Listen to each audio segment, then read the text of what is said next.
శివలింగము ఆకారమున్నదా నిరాకారమా అన్నారనుకోండి, శివలింగం దగ్గరికి వచ్చేటప్పటికి అది ఆకారమునకు నిరాకారమునకు మధ్యలో ఉంటుంది. అందుకే అరూపరూపి.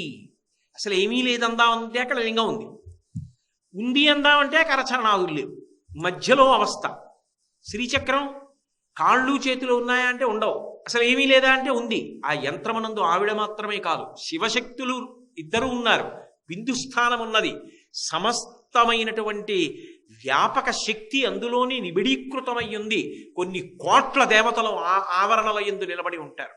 అందుచేతనే మిగిలిన నివాస స్థానముల కన్నా, విగ్రహముగా కన్నా, నామముగా కన్నా, మంత్రముగా కన్నా కూడా శ్రీచక్రముగా పరమశక్తివంతం.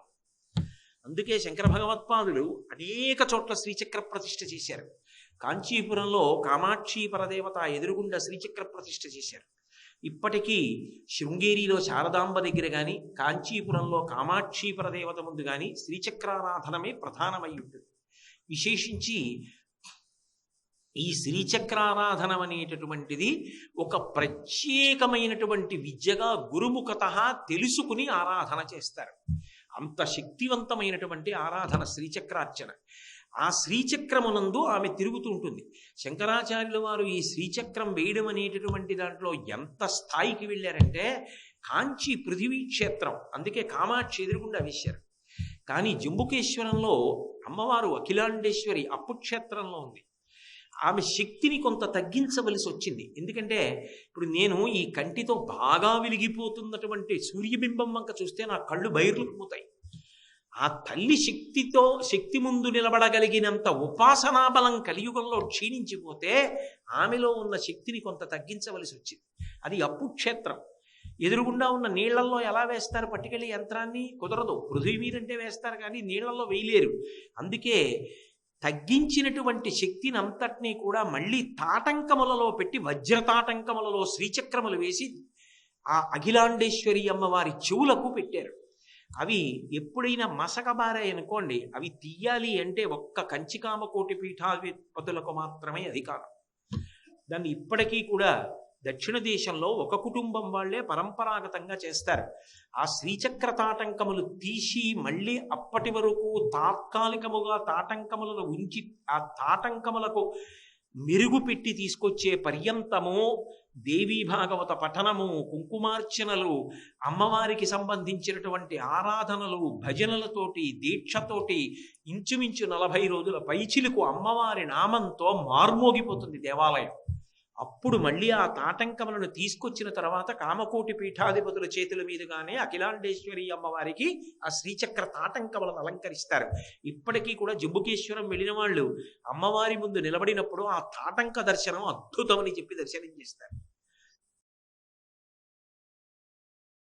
షట్చక్రాంతర సంస్థితాం వరసుధాం షడ్యోగినీవేష్టితాం షట్చక్రాంచిత పాదుకాంచిత పదాం షడ్భావగాం షోడశీం శ్రీశైలస్థలవాసినీం భగవతీం శ్రీమాతరం భావయే అంటారు ఇవాళ శంకర భగవత్పాదులు.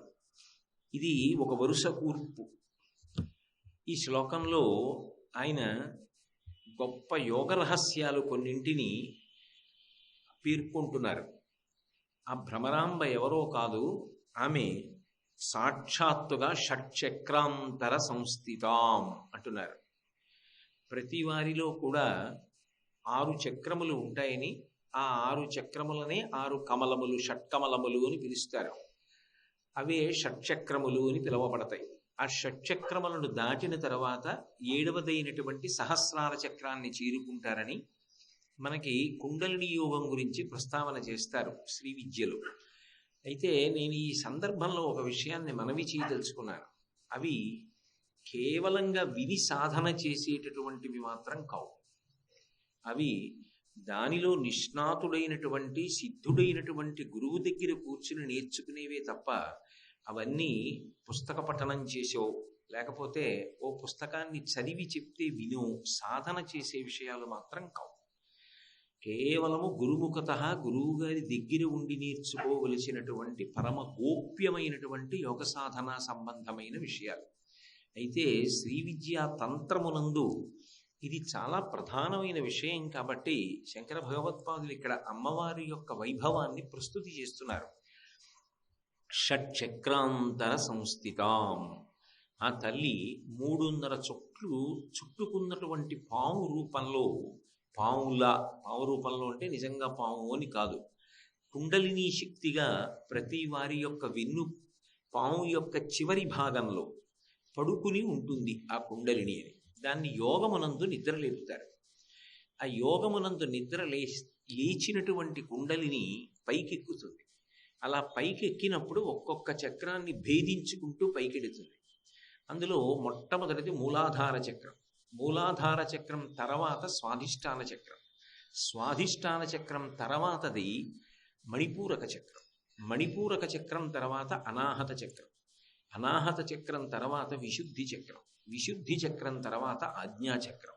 ఆజ్ఞాచక్రం అంటే ఈ కనుబొమల రెండిటి మధ్యలో ఉంటుంది, బొట్టు పెట్టుకునే స్థానంలో ఉంటుంది. అదే మనసు ఉండేటటువంటి ప్రదేశము అని సౌందర్యలహరిలో కూడా మహీం మూలాధారే కమపి మణిపూరి అన్న శ్లోకాల్లో శంకరాచార్యుల వారు ఈ చక్రముల యొక్క వైభవాన్ని చెప్పారు. యోగి ఒక్కొక్క చక్రాన్ని భేదించి పైకి ఎక్కినప్పుడు ఆ చక్రము వలన ఒక్కొక్క భూతము వశపడుతుంది. భూతము అంటే ఏదో దయ్యాలు అవి అని కాదు నా ఉద్దేశ్యం. పంచభూతముల మీద ఆధిపత్యం వస్తుంది. మూలాధార చక్రాన్ని భేదించగలిగాడు అనుకోండి, కుండలినీ శక్తి దాటిందనుకోండి, అటువంటి యోగిని పృథివీ అడ్డగించదు అని. అందుకే శంకరాచార్యుల వారు ఒకానొకప్పుడు మండన మిశ్రుడితో వాదన చేయడానికి వెళ్ళినప్పుడు పైనుంచి చూరులోంచి కిందకి దిగిపోయారు అంటే వారిని పృథివీ ఆపలేదు, దాన్ని భేదించుకుని వెడతారు అని. అయితే నేను మీకు ముందే మనవి చేసి ఉన్నాను, ఇటువంటి సిద్ధుల కోసం చెయ్యరు, ఇటువంటి సిద్ధులు వస్తాయి కదా అని ప్రయత్నము చేయకూడదు. అది కేవలం గురువు గారు దగ్గర ఉండగా చేసేటటువంటి సాధనే తప్ప ఎవరికి వారుగా చేసేటటువంటి సాధన కాదు. అందుకే నేను కేవలం లఘు వ్యాఖ్య మాత్రమే ఈ శ్లోకం మీద చేస్తున్నాను. అటువంటి 6 చక్రాలలో ఆ కుండలిని భేదించుకుంటూ పైకెక్కుతుంది యోగికి. బిసతంతు తనీయసి అని తామర తూడు లోపల దారం ఎలా ఉంటుందో అమ్మవారు కూడా అలాగే షట్చక్ర భేదనం చేస్తూ పైకెక్కుతుంది. ఆ పైకి వెళ్ళినప్పుడు షట్చక్రాంతర సంస్థితాం, ఆ తల్లి వరసుధాం అంటే అమృత వృష్టి పడుతుంది. ఆవిడ అలా 6వ చక్రమైనటువంటి ఆజ్ఞాచక్రాన్ని భేదించి సహస్రారాన్ని చేరుతుంది. సహస్రార కమలము అనేది 1000 దళములతో కూడుకున్నటువంటి పద్మం. ఆ పద్మం దగ్గరికి వెళ్ళేటప్పటికి శంకరుడితో క్రీడిస్తుంది, అక్కడ శివుడితో సంయోగం చెందుతుంది. అందుకే శంకర భగవత్పాదులే సౌందర్యలహరి చేస్తూ ఒక మాట అంటారు, అది అనన్య సామాన్యమైనటువంటి విషయం. ఎక్కడో కొన్ని కోట్ల మందిలో ఎవరో ఒక్క యోగి మాత్రమే దానిని సాధించగలుగుతున్నాడమ్మా అంటారు. కతిచన చిదానందలహరి అంటారు. ఆ తల్లి అలా పైకెక్కి సహస్రారే సారే సహరహసి పత్యా విహరసే, ఆ సహస్రార కమలంలో ఆమె తన పతి అయినటువంటి శివుడితో కలిసి సంయోగం చెందుతుంది.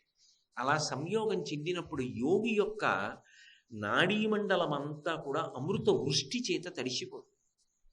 అలా పైకి వెళ్ళడం, మళ్ళీ అంత జాగ్రత్తగాను సహస్రారం దగ్గర నుంచి క్రమంలో కిందికి దిగొచ్చి మూలాధారాన్ని దాటి ఆ కుండలిని మళ్ళీ పడుకునేటట్టుగా చేస్తారు. అంటే సమాధి స్థితి నుంచి బయటికి వస్తారు.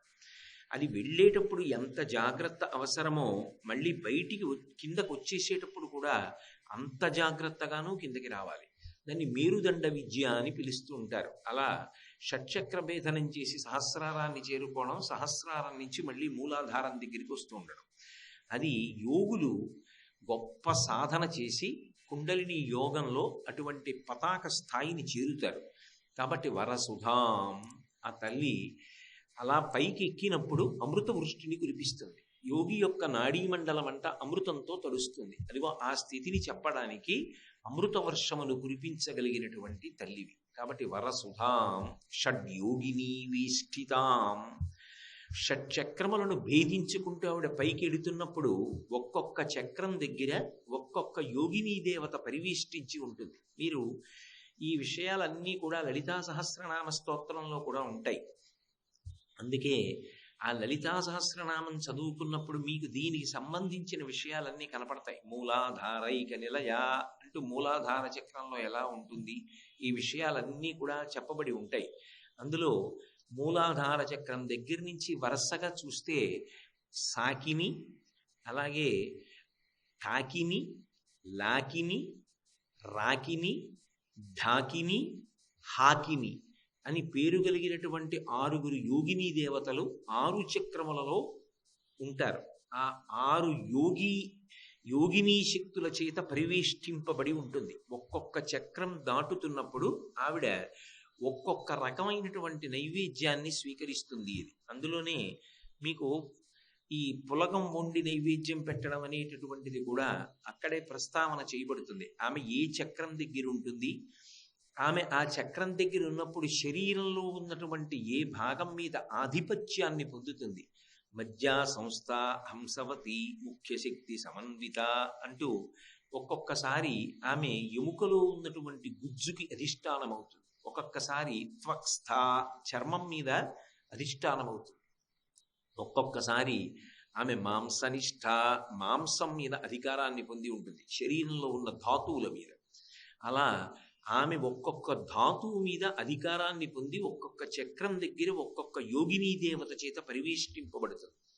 ఈ 6 చక్రములను భేదించి ఆమె సహస్రాల దగ్గరికి వెళ్ళేటప్పుడు 6 దేవతలు పరివేష్టించి ఉంటారు. చిట్ట చివర సహస్రారం దగ్గరికి వెళ్ళినప్పుడు యాకిని అనబడేటటువంటి యోగినీ దేవత చేత ఆమె పరివేష్టింపబడి ఉంటుంది. అప్పుడు 7 దేవతలు కూడుతారు చుట్టూ. అప్పుడు ఆమె శివుడితో సంయోగాన్ని పొందుతుంది అని. అటువంటి యోగ సంబంధమైన రహస్యం యోగి మూలాధారం నుంచి సహస్రార కమలం దగ్గరికి ఎలా వెడతాడో, అప్పుడు అమృత వృష్టి ఎలా పడుతుందో, 6 యోగినీ దేవతలు ఎలా పరివేష్టించి ఉంటారో చెప్పడం ఈ శ్లోకానికి ప్రధానమైనటువంటి ప్రయోజనం. అందుకే మీరు శంకరాచార్యుల వారి స్తోత్రాలు చూస్తే మీకు కొన్ని అద్భుతమైన విషయాలు కనపడతాయి. వారు ఒక అష్టకం చేశారనుకోండి, అది ఒక ప్రవాహంలా ఉంటుంది. మీరు ఒక ఏటి దగ్గరికి వెళ్ళారనుకోండి, మీరు అట్నుంచి దిగినా ఇటునుంచి దిగినా ముందు ఏదో పాదాలు తడుస్తాయి, తర్వాత పిక్కల వరకు వస్తుంది, తర్వాత మోకాళ్ళ వరకు వెడుతుంది, తర్వాత తొడల వరకు వెడుతుంది, తర్వాత నడుము వరకు వెడుతుంది, ఒక్కొక్కసారి ప్రవాహం కంఠం వరకు వస్తుంది. ఆ కంఠం వరకు ప్రవాహం వచ్చిన తర్వాత మళ్ళీ అవతల వైపుకి వెడుతుంటే క్రమక్రమంగా గుండెల వరకు వస్తుంది, నడుము వరకు వస్తుంది, తొడల వరకు వస్తుంది, మోకాళ్ళ వరకు వస్తుంది, పాదాల వరకు వస్తుంది, గట్టెక్కిస్తాడు. అలాగే శంకరాచార్యుల వారి యొక్క అష్టకాల్లో మధ్యలోకి వచ్చేటప్పటికి అత్యంత గంభీరమైనటువంటి విషయములను ప్రతిపాదన చేస్తూ ఉంటారు. మళ్ళీ చివరికి వెళ్ళేటప్పటికి చాలా తేలికగా మనందరం కూడా అనుభవించడానికి యోగ్యమైనటువంటి విషయాల్ని ప్రస్తావన చేస్తారు. ఇవి ఉంటాయి సుమ అని తెలుసుకోవడానికి. నేను అందుకే 1కి 4 మార్లు ఇవాళ మనవి చేస్తున్నాను. అది విని అనుష్ఠించేటటువంటి విషయములు మాత్రము కావు. అవి గురువుల దగ్గర ఉండి నేర్చుకోవలసిన విషయాలు. కానీ అవి ఉన్నాయి, అవి అమ్మవారి యొక్క స్వరూపము అని చెప్పకపోతే జగద్గురువుల యొక్క వాంగ్మయం ఆ అష్టకం పరిపూర్ణత్వాన్ని పొందదని ఆయన ప్రస్తావించి ఉంటారు. కాబట్టి షడ్యోగినీ వేష్టితాం షట్చక్రంచిత పాదుకంచిత పదాం, ఆమె ఒక్కొక్క చక్రాన్ని దాటి వెళ్ళిపోతున్నప్పుడు ఈ చక్రాలన్నీ కూడా తల్లి యొక్క పాదములకు పాదుకలుగా అయి వెళ్ళిపోతూ ఉంటుంది, భేదించుకుంటూ.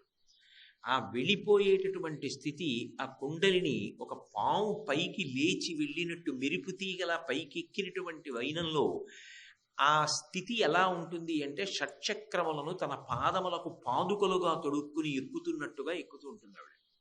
కాబట్టి షట్చక్రంచిత పాదుకంచిత పదాం షోడసీం, షడ్భావగాం అలా ఉంచండి, షోడసీం. ఏ తల్లి ఈ యోగ విద్యకి సంబంధించి ఇటువంటి కుండలినీ శక్తిగా ఉంటుందో, ఏ తల్లి షట్చక్ర భేదనం చేసి పైకెక్కుతుందో, ఏ తల్లి సహస్రార కమలమనందు శంకరుడితో సంయోగము చెందుతుందో, ఏ తల్లి అలా కుండలిని ప్రేరేపించి పైకి ఎక్కగలిగినటువంటి యోగి యొక్క నాడీ మండలాన్ని అమృత వృష్టి చేత తడుపుతుందో, ఆ తల్లి షోడసీం 16 అక్షరములు కలిగినటువంటి మంత్రము చేత ప్రతిపాదింపబడుతుంది. నిన్నను 15 అక్షరములు కలిగినటువంటి పంచదశి మహామంత్రంలో ఉన్నటువంటి హాదికూటంలో ఉన్న 6 అక్షరాల గురించి ప్రస్తావన చేస్తూ షట్తారాంగణ దీపికాం అని మొదలుపెట్టి షోడశీంతో పూర్తి చేశారు. 6తో మొదలుపెట్టి 16తో పూర్తవుతోంది. 16 కళలతో ఉన్నటువంటి పూర్ణిమా చంద్రబింబల్లా ఉంటుంది ఆవిడ ముఖం. అందుకే చంద్రమండల మధ్యగాం అని ఇంకొక శ్లోకంలో ఒక చోట ఒక మాట అంటారు, ధన్యాం సోమ విభావనీయ చరితాం ధరాధరశ్యామలాం మున్యారాధన మోదినీం సుమనసాం ముక్తి ప్రదాన వ్రతాం కన్యాపూజన సుప్రసన్న హృదయాం కాంచీలసన్మధ్యమాం శ్రీశైలస్థలవాసినీం భగవతీం శ్రీమాతరం భామయే అంటారు. సోమవిభావనీయ చరితాం, ఆమె చంద్రమండల మధ్యంలో ఉండి ఉపాసింపబడుతుంటుంది కాబట్టి ఆమె షోడశి 16 కళలతో ఉంటుంది. 16 అక్షరములు కలిగినటువంటి మంత్రము చేత ప్రతిపాదింపబడుతుంది. షడ్భావగాం, ఆ తల్లి అలా కుండలిని శక్తిగా ఉండి దానిని భేదించి పైకెక్కినటువంటి యోగికి కానీ, జ్ఞానయోగము ద్వారా ఆమె అనుగ్రహాన్ని పొందడానికి ప్రయత్నించిన వాడికి కానీ, భక్తి యోగము ద్వారా అనన్య భక్తితో ఆమెని సేవించినప్పుడు కానీ ఫలితము మాత్రము ఒక్కటే. మీకు తేలికగా అర్థం అవడానికి నేను ఒక ఉదాహరణ ప్రయోగిస్తాను, మీరు పట్టుకుంటారు.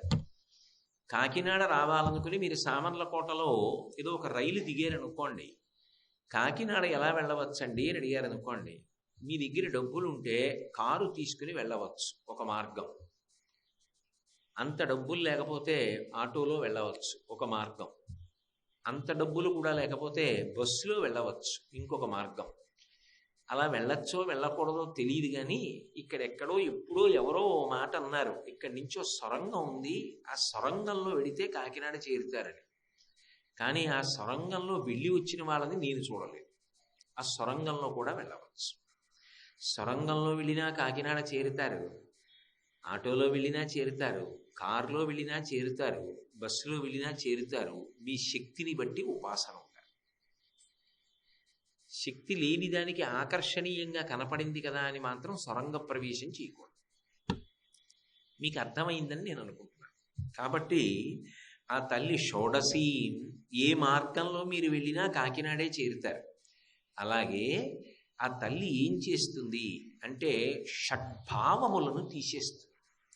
మాయ అన్న మాటకు అర్థం ఏమిటంటే, మనిషి క్యారుమని ఏడ్చి అమ్మ కడుపులోంచి బయటికి వచ్చిన దగ్గర నుంచి మళ్ళీ శరీరమును విడిచిపెట్టేసే పర్యంతము కూడా ఈ 6 భావములలో ఒక భావము సత్యమనేటటువంటి రూఢము చేసుకుని దాని యందు నిలబడి ఉంటాడు. మొదటిది పుట్టినది.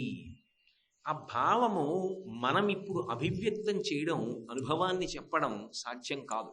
ఎందుకనంటే నిస్సందేహంగా నేను మా అమ్మ కడుపులో పడుకున్నాను 9 నెలలు, అందులో సందేహం ఏం లేదు. కానీ మీ అమ్మగారి కడుపులో 9 నెలలు పడుకున్నప్పుడు నువ్వు పడ్డ అవస్థ ఎలా ఉంటుంది అని అడిగితే నేను చెప్పలేను. అది అజ్ఞానం కావచ్చు, అసలు ఎరుక లేనితనం కావచ్చు, అది చెప్పడం కుదరదు. అలాగే శిశుత్వం. అమ్మ కడుపులోంచి పుట్టినప్పుడు వీడు పుట్టాడు అని బాగా తెలిసిన్నది మా అమ్మకి, వీడు పుట్టాడు అని తెలిసిన్నది మా నాన్నగారికి. మా అమ్మకన్నా మా నాన్నగారి కన్నా ముందు తెలిసిన్నది వైద్యులకి, తర్వాత తెలిసినది బంధువులకి. నాకు నేను పుట్టాను అన్న విషయం తెలుసా అంటే తెలియదని చెప్పడం కుదరదు, తెలుసు అన్న విషయం చెప్పడం అంతకన్నా కుదరదు. కానీ నేను పుట్టాను అన్న భావన మాత్రం ఏదో ఒకటి ఉండాలి. ఎందుకు ఉండాలి అంటే, అమ్మ కడుపు కటిక చీకటి, అంత కటిక చీకట్లోంచి బయటికి వచ్చిన తర్వాత అంత వెలుతురు చూసి, ఆ పసికన్నులతో అంత పెద్ద పెద్ద ఆకారాలు చూసి, చుట్టూ మనుష్యులు ఉంటారు కదా, అన్ని దీపాలు చూసి, ఆ మాటలు ఏవో శబ్దాలు చెవిలో పడుతుంటే వాడు పొందేటటువంటి అవస్థ, వాడు దీనికి సర్దుకోవడానికి, ఈ పరిస్థితికి వాడు సమన్వయం కావడానికి వాడు ఏదో చాలా ఇబ్బంది పడతాడు, నిస్సందేహంగా పడతాడు. అందులో ఏమీ అభ్యంతరకరమైన విషయం లేదు. ఆ తల్లే నాకు మాతృదేవో భవ అనే పుస్తకం ఇచ్చారు, అందులోనే ఉంది. అసలు ఆ పరిస్థితుల్లో వాడు మల విసర్జన చెయ్యలేక ఆ మలమంతా కూడా గడ్డ కట్టేస్తే అమ్మ ఇచ్చినటువంటి మొదటి పాలలోంచి వచ్చినటువంటి ఒక పదార్థాన్ని వాడు మింగిన కారణం చేత వాడికి ఊపిరితిత్తులు అవి పనిచేసి మల విసర్జన అవుతుంది. అంటే పుట్టినది, నేను పుట్టాను భావన ఉన్నది, పుట్టినది భవతి ఉన్నది. మృత శిశువు జనించింది అనుకోండి, ఉన్నది అని ఎలా అంటారు మీరు? కాబట్టి పుట్టినది ఉన్నది అదొక భావన, నేనున్నాను. ఈ ఉన్నది మార్పు చెందినది. ఆ శరీరం అనేకమైనటువంటి మార్పులను పొందుతుంది. బలిష్టంగా తయారవుతుంది, మెత్తగా ఉన్న ఎముకలు గట్టిగా తయారవుతాయి, పెరిగి పెద్దవాడు అవుతూ ఉంటాడు. శరీరమునందు రోమకళలో మార్పు వస్తుంది. దిలీప్ మహారాజు గారు చెప్పినట్టు గుండెల మీద కొడుక్కి వెంట్రుకలు వచ్చే ఇంకా నాకు వాడికి అవరాజ్య పట్టాభిషేకం చేయొచ్చు అన్నాడు. అలాగా శరీరంలో మార్పులు వస్తాయి. పెరిగినది, తర్వాత తరిగినది. ఇంత పెరిగినటువంటి శరీరం మెల్లిగా తరిగిపోవడం మొదలెడుతుంది, శుష్కించిపోతుంది. శుష్కించిపోయి వడబడలాడిపోతుంది, మార్పు చెంది తరిగినది.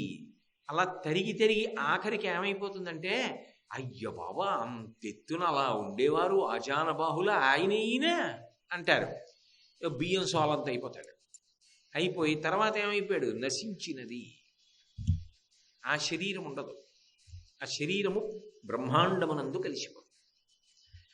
మిగిలిపోయేది ఏమైనా ఉంటే సంపాదించుకున్న కీర్తి కానీ సంపాదించుకున్న అపకీర్తి కానీ, ఈ రెండింటిలో ఏది నువ్వు సాధించగలిగావో అదొక్కటే మాత్రం మిగిలిపోతుంది. అందుకే కీర్తి శరీరుడు అంటారు. నాకు ఇప్పటికీ వెంకటాచలం పెడితే అనిపిస్తూ ఉంటుంది. ఆ వైకుంఠం క్యూ కాంప్లెక్స్లో నడుస్తుంటే ఘంటసాల గారి భగవద్గీత వినపడుతుంటే, మహానుభావుడు శరీరాన్ని విడిచిపెట్టి ఇన్ని సంవత్సరాలైందో, వెంకటరమణుడు ఆయనే కదా కృష్ణుడు, వేదోద్ధారణ మందరాభరణ పృథ్వీధర్మ నిర్మాణ ప్రహ్లాదత్రాణ బలిప్రతారణ నృపాహంకార నిర్వాపణ వైదేహీరమణ ధనంజయ జయ వ్యాపార పారీణ క్షోణీ దివ్యత్కరుణ తమోహరణ తండ్రి వెంకటేశ ప్రభో అని అయినప్పుడు ఆయన ఘంటసాల గారి భగవద్గీత వింటూ పద్మావతీదేవి వంక తిరిగి ఎంత గంభీరంగా చెప్పాడో చూడా, యుద్ధం గురించి వాటి గురించి. నేను ఇలా చెప్పుంటానని ఊహించి అలా చెప్పాడు అని ఆయన కూడా విని నచ్చబట్టే కదా ఇన్ని మాటలు ఇప్పటికీ వేయించుకుంటున్నాడు. ఆ శరీరం వెళ్ళిపోయింది. ఆ కంఠంలోంచి అప్పుడు వచ్చినటువంటి శబ్దం అలా ఉండిపోయి ఇప్పటికి వెంకటేశ్వరుడు వింటున్నాడు. శరీరం ఉండగా ఆయన చేసుకున్న సాధనా బలం కదూ. మహానుభావుడు ఎంత కష్టపడ్డాడు. ఆయనే సుఖపడి సంగీతం నేర్చుకున్నది లేదు. విజయనగర వీధులలో ఉత్తరీయం పట్టుకుని ఇంటి ముందుకు వెళ్ళి మాధవ కబళం అడిగితే ఒక తల్లి ఆవకాయ వేసి, ఒక తల్లి పులిచేసి, ఒక తల్లి అన్నం వేస్తే అన్నీ కలిసిపోతే చెరువుగుడ్డుకు వెళ్ళి ఉత్తరీయం పరుచుకుని అన్నీ కలిసిపోయినవి తిని ఉత్తరీయం కడుక్కుని హనుమ దేవాలయంలో పడుకున్నారు. పడుకుని సంగీతం నేర్చుకున్నారు. కానీ ఎంత కీర్తిని సంపాదించుకున్నారు. ఆఖరికి మిగిలేది ఏమైనా ఉంటే అదొక్కటే మిగులుతుంది. అందుకే కీర్తి శరీరుడు, కీర్తి శేషుడు అంటారు. ఈ 6 భావములు నిజానికి ఇవి 6 భావముల యందు మార్పు చెందినది మార్పు చెందుతోంది. కానీ అసలు ఈ మార్పు చెందుతున్న దానికి ఆధారభూతమై మార్పు చెందనది ఒకటి ఉన్నది. అది ఆధారంగా లేదనుకోండి, ఈ మార్పు చెందుతున్నది ఏదుందో అది అలా మార్పు పొందడానికి అవకాశం ఉండదు. మార్పు చెందనిదేది ఆత్మ. అది ఎప్పుడూ అలాగే ఉంటుంది. దానికి పుట్టుక లేదు, అది ఉన్నదనడానికి లేదు, అది ఎప్పుడూ ఉంటుంది. ఉన్నది, పెరిగినది, తరిగినది, మార్పు చెందినది, నశించినది, ఈ 6 మాటలు ఆత్మకి అన్వయం కావు. మరి దేనికి అన్వయం? శరీరానికి అన్వయం. ఈ శరీరానికి అన్వయమైనటువంటి ఈ 6 మాటలలో ఒక మాట దగ్గర ఎప్పుడూ ఎక్కడో అక్కడ నిలబడతాడు జీవితంలో. ఏదో నేను పెద్దవాడిని అయిపోతున్నాను, ఇంకా పదవీ విరమణకి దగ్గరికి వచ్చేస్తున్నాను, నేను వృద్ధుడనైపోతున్నాను అని ఒక భావన పొందాను అనుకోండి. సహజంగా నాకేమవుతుందంటే, అబ్బో చీకటి పడ్డాక ఎందుకు బయటికి వెళ్ళడం, పెద్దవాడిని అయిపోయాను, ఎక్కడ కాలు దారి పడిపోతాను, ఆ దీపాల కాంతికి కళ్ళు తట్టుకుంటాయో తట్టుకోవు. అంటే ఏ భావన ప్రధానం చేసుకున్నాడో ఆ భావన యందు తనని సత్యంగా అలా ఊహించుకుంటూ ఉంటాడు.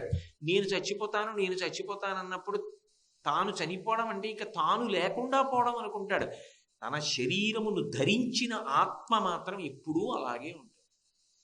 అది పోవడం ఉండదు, ఉండడం ఉండదు, తగలబడదు, కత్తి చేత నరకబడదు, నీటి చేత తడపబడదు, ఎప్పుడూ అది అలాగే ఉంటుంది. అయితే చిత్రం ఏమిటంటే ఎన్ని అనుభవాలు ఉండనివ్వండి, ఎంతమంది మహాత్ముల జీవితాలు పరిశీలనం చెయ్యనివ్వండి, ఒక మహాస్వామి వారి గురించి చదవండి, చంద్రశేఖర భారతీ స్వామి వారి గురించి చదవండి, వివేకానందుడి గురించి చదవండి, రామకృష్ణ పరమహంస గురించి చదవండి. మాయా అన్నదానికి ఉన్న గొప్పతనం ఏమిటంటే ఏది పరమ అసత్యము అని నిరూపణం అవుతూనే ఉందో అదే సత్యము అని నమ్ముతుంటాడు. ఇదే సత్యము, ఈ శరీరం ఉండాలి. కాదురా ఇది ఉండదు, చూసావు కదా, ఎంతమందిని చూస్తున్నావు తెల్లవారి.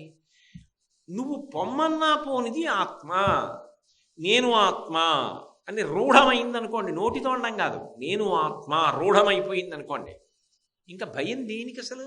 అది పోదుగా, అది వెళ్ళేది కాదుగా. భగవాన్ రమణులు పొందారు ఒకప్పుడు ఆ అవస్థ మధురైలో. పొందిన తర్వాత ఇంకా ఆయన జీవితంలో ఆయనకి భయం అన్న మాటతో స్పర్శ లేదు. కానీ అదే మాయ.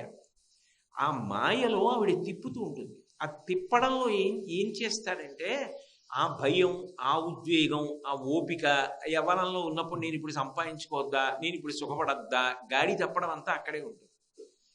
అయిన తరువాత మిగిలిన సమయాల్లో చింత, చితి ఒకసారి కాలుస్తుంది, చింత నిరంతరం కాలుస్తుంది.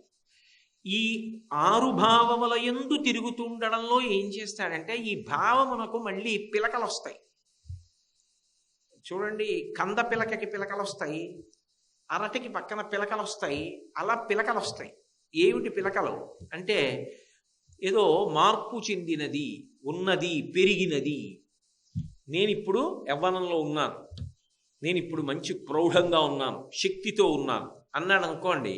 అలా అనగానే నేను భర్తనయ్యాను, నా భార్య ఉంది, ఇప్పుడు నేను భర్తను. నిజానికి ఆత్మకి భర్తృత్వము లేదు, భార్యాత్వము లేదు. దానికి నేను భర్త, నేను తండ్రి, నేను కొడుకు, నేను అన్న, నేను తమ్ముడు, నేను గురువు, నేను శిష్యుడు, నిరంతరం మారుతూ ఉంటాడు. ఈ భావన ప్రాతిపదికగా మారిపోతూ ఉంటాడు. ఈ మారిపోతూ ఉండడంలో ఏమవుతుందంటే అహంకార మమకారములు మధ్యలో వచ్చి నలుపుతాయి. ఎందుకు నలుపుతాయి అంటే నేను తండ్రి అని అనుకున్నాను అనుకోండి, మా అబ్బాయి నేను చెప్పిన మాట విండే, గౌరవం లేదే వాడికి. నాన్నగారు పెద్ద ఆయన, అనుభవం ఉన్నవాడు, చెప్తున్నాడని వినద్దు, వాడు వినలేదు, అహంకారం అక్కడ వస్తుంది. ఇవన్నీ పిలకలం. ఈ పిలకలన్నీ అక్కడ బయలుదేరుతాయి. ఎక్కడ ఒక్క భావన యందు నిలబడ్డాడో ఆ భావన యందు అనేకముగా మారిపోతూ ఉంటాడు. నిరంతరం మారతాడు, దానికి అంతే ఉండదు. ఇక ప్రతి క్షణం మారతాడు. పొద్దున్న లేచాడు, ఈ ఇల్లు నాది. నిజానికి ఒకటి చెప్పనా, వశ్యం అంటారు సంస్కృతంలో, ఇది వశపడినది, ఈ ఇల్లు నాది అంటాడు. ఆ ఇల్లు నాది అన్నప్పుడు ఇల్లు ప్రాణమును పొంది ఊడిగా ఏం చేయదది, దానికి పెచ్చూడి పడిపోయే స్థితి వచ్చింది అనుకోండి, కింద నేను కూర్చున్నా అయ్యో పాపం వాడు ఉన్నాడని అదేం చూడదు, పెచ్చు వదిలేస్తుంది అంతే. నిజానికి ఇది నాది అని ఎవడంటాడో వాడు అలా అనబడిన దానికి దాసుడు. ఈ ఇల్లు నాది అన్నాను అనుకోండి, దానికి బూజడితే బెంగ దులుపుకోవాలి, మట్టి అడితే బెంగ కడుక్కోవాలి, దుమ్ము పడితే బెంగ సున్నం వేసుకోవాలి, ఏ మరమ్మత్తు వచ్చినా చేసుకోవాలి. ఎందుకంటే దానికి నువ్వు వశపడ్డావు. నిజానికి అది నీకు వశపడింది ఏం లేదు. అది వశపడితే అయ్యో పాప ఆయన ఏమైనా అనుకుంటాడు, బాగుండదు, దుమ్ము పడితే దులుపుకుందా, స్నానం చేసిందా, అదేం ఉండదు. నాది నాదని ఎన్ని మాటలు అంటున్నావో అన్ని మాటలు నువ్వు దానికి వశపడుతున్నావు, సేవకుడు అయిపోతున్నావు. ఇన్ని పాశములు మీద వేసుకుంటాడు. ఇన్ని పాశముల మధ్యలో, ఇన్ని రాగముల మధ్యలో, ఇన్ని ద్వేషముల మధ్యలో ఇంతగా మారడంలో నలుగుడు పడిపోతాడు.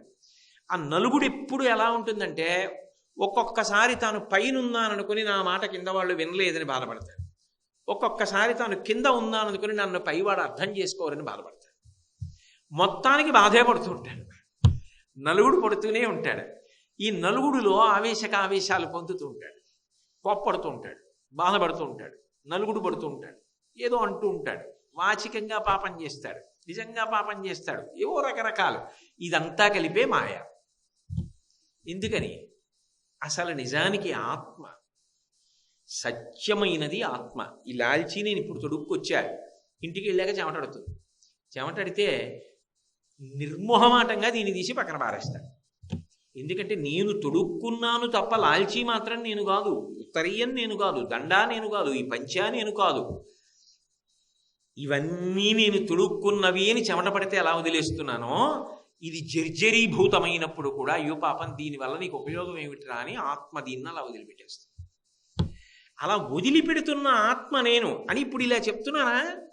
ఆ భావన యందు నేను రూఢము కాదు, నేను నిలబడలేదు. అలా నిలబడితే ఇక నేను ఇంత ఉపన్యాసాలు చెప్పాల్సిన అవసరం ఉండదు, హాయిగా ఆనందం అనుభవించవచ్చు. కాబట్టి ఈ మారిపోతున్నటువంటి భావనల చేత నిరంతరము ఘర్షణకి లోనైపోతూ ఉంటాడు. అలా మాయ యందు తిరుగుతాడు. ఆవిడ అనుగ్రహం కలిగింది అనుకోండి, షడ్భావగాం, నీకు పుట్టుగా లేదు, నీకు పెరగడం లేదు, నీకు తరగడం లేదు, నీకు మార్పు చెందడం లేదు, నువ్వు నశించడం లేదు.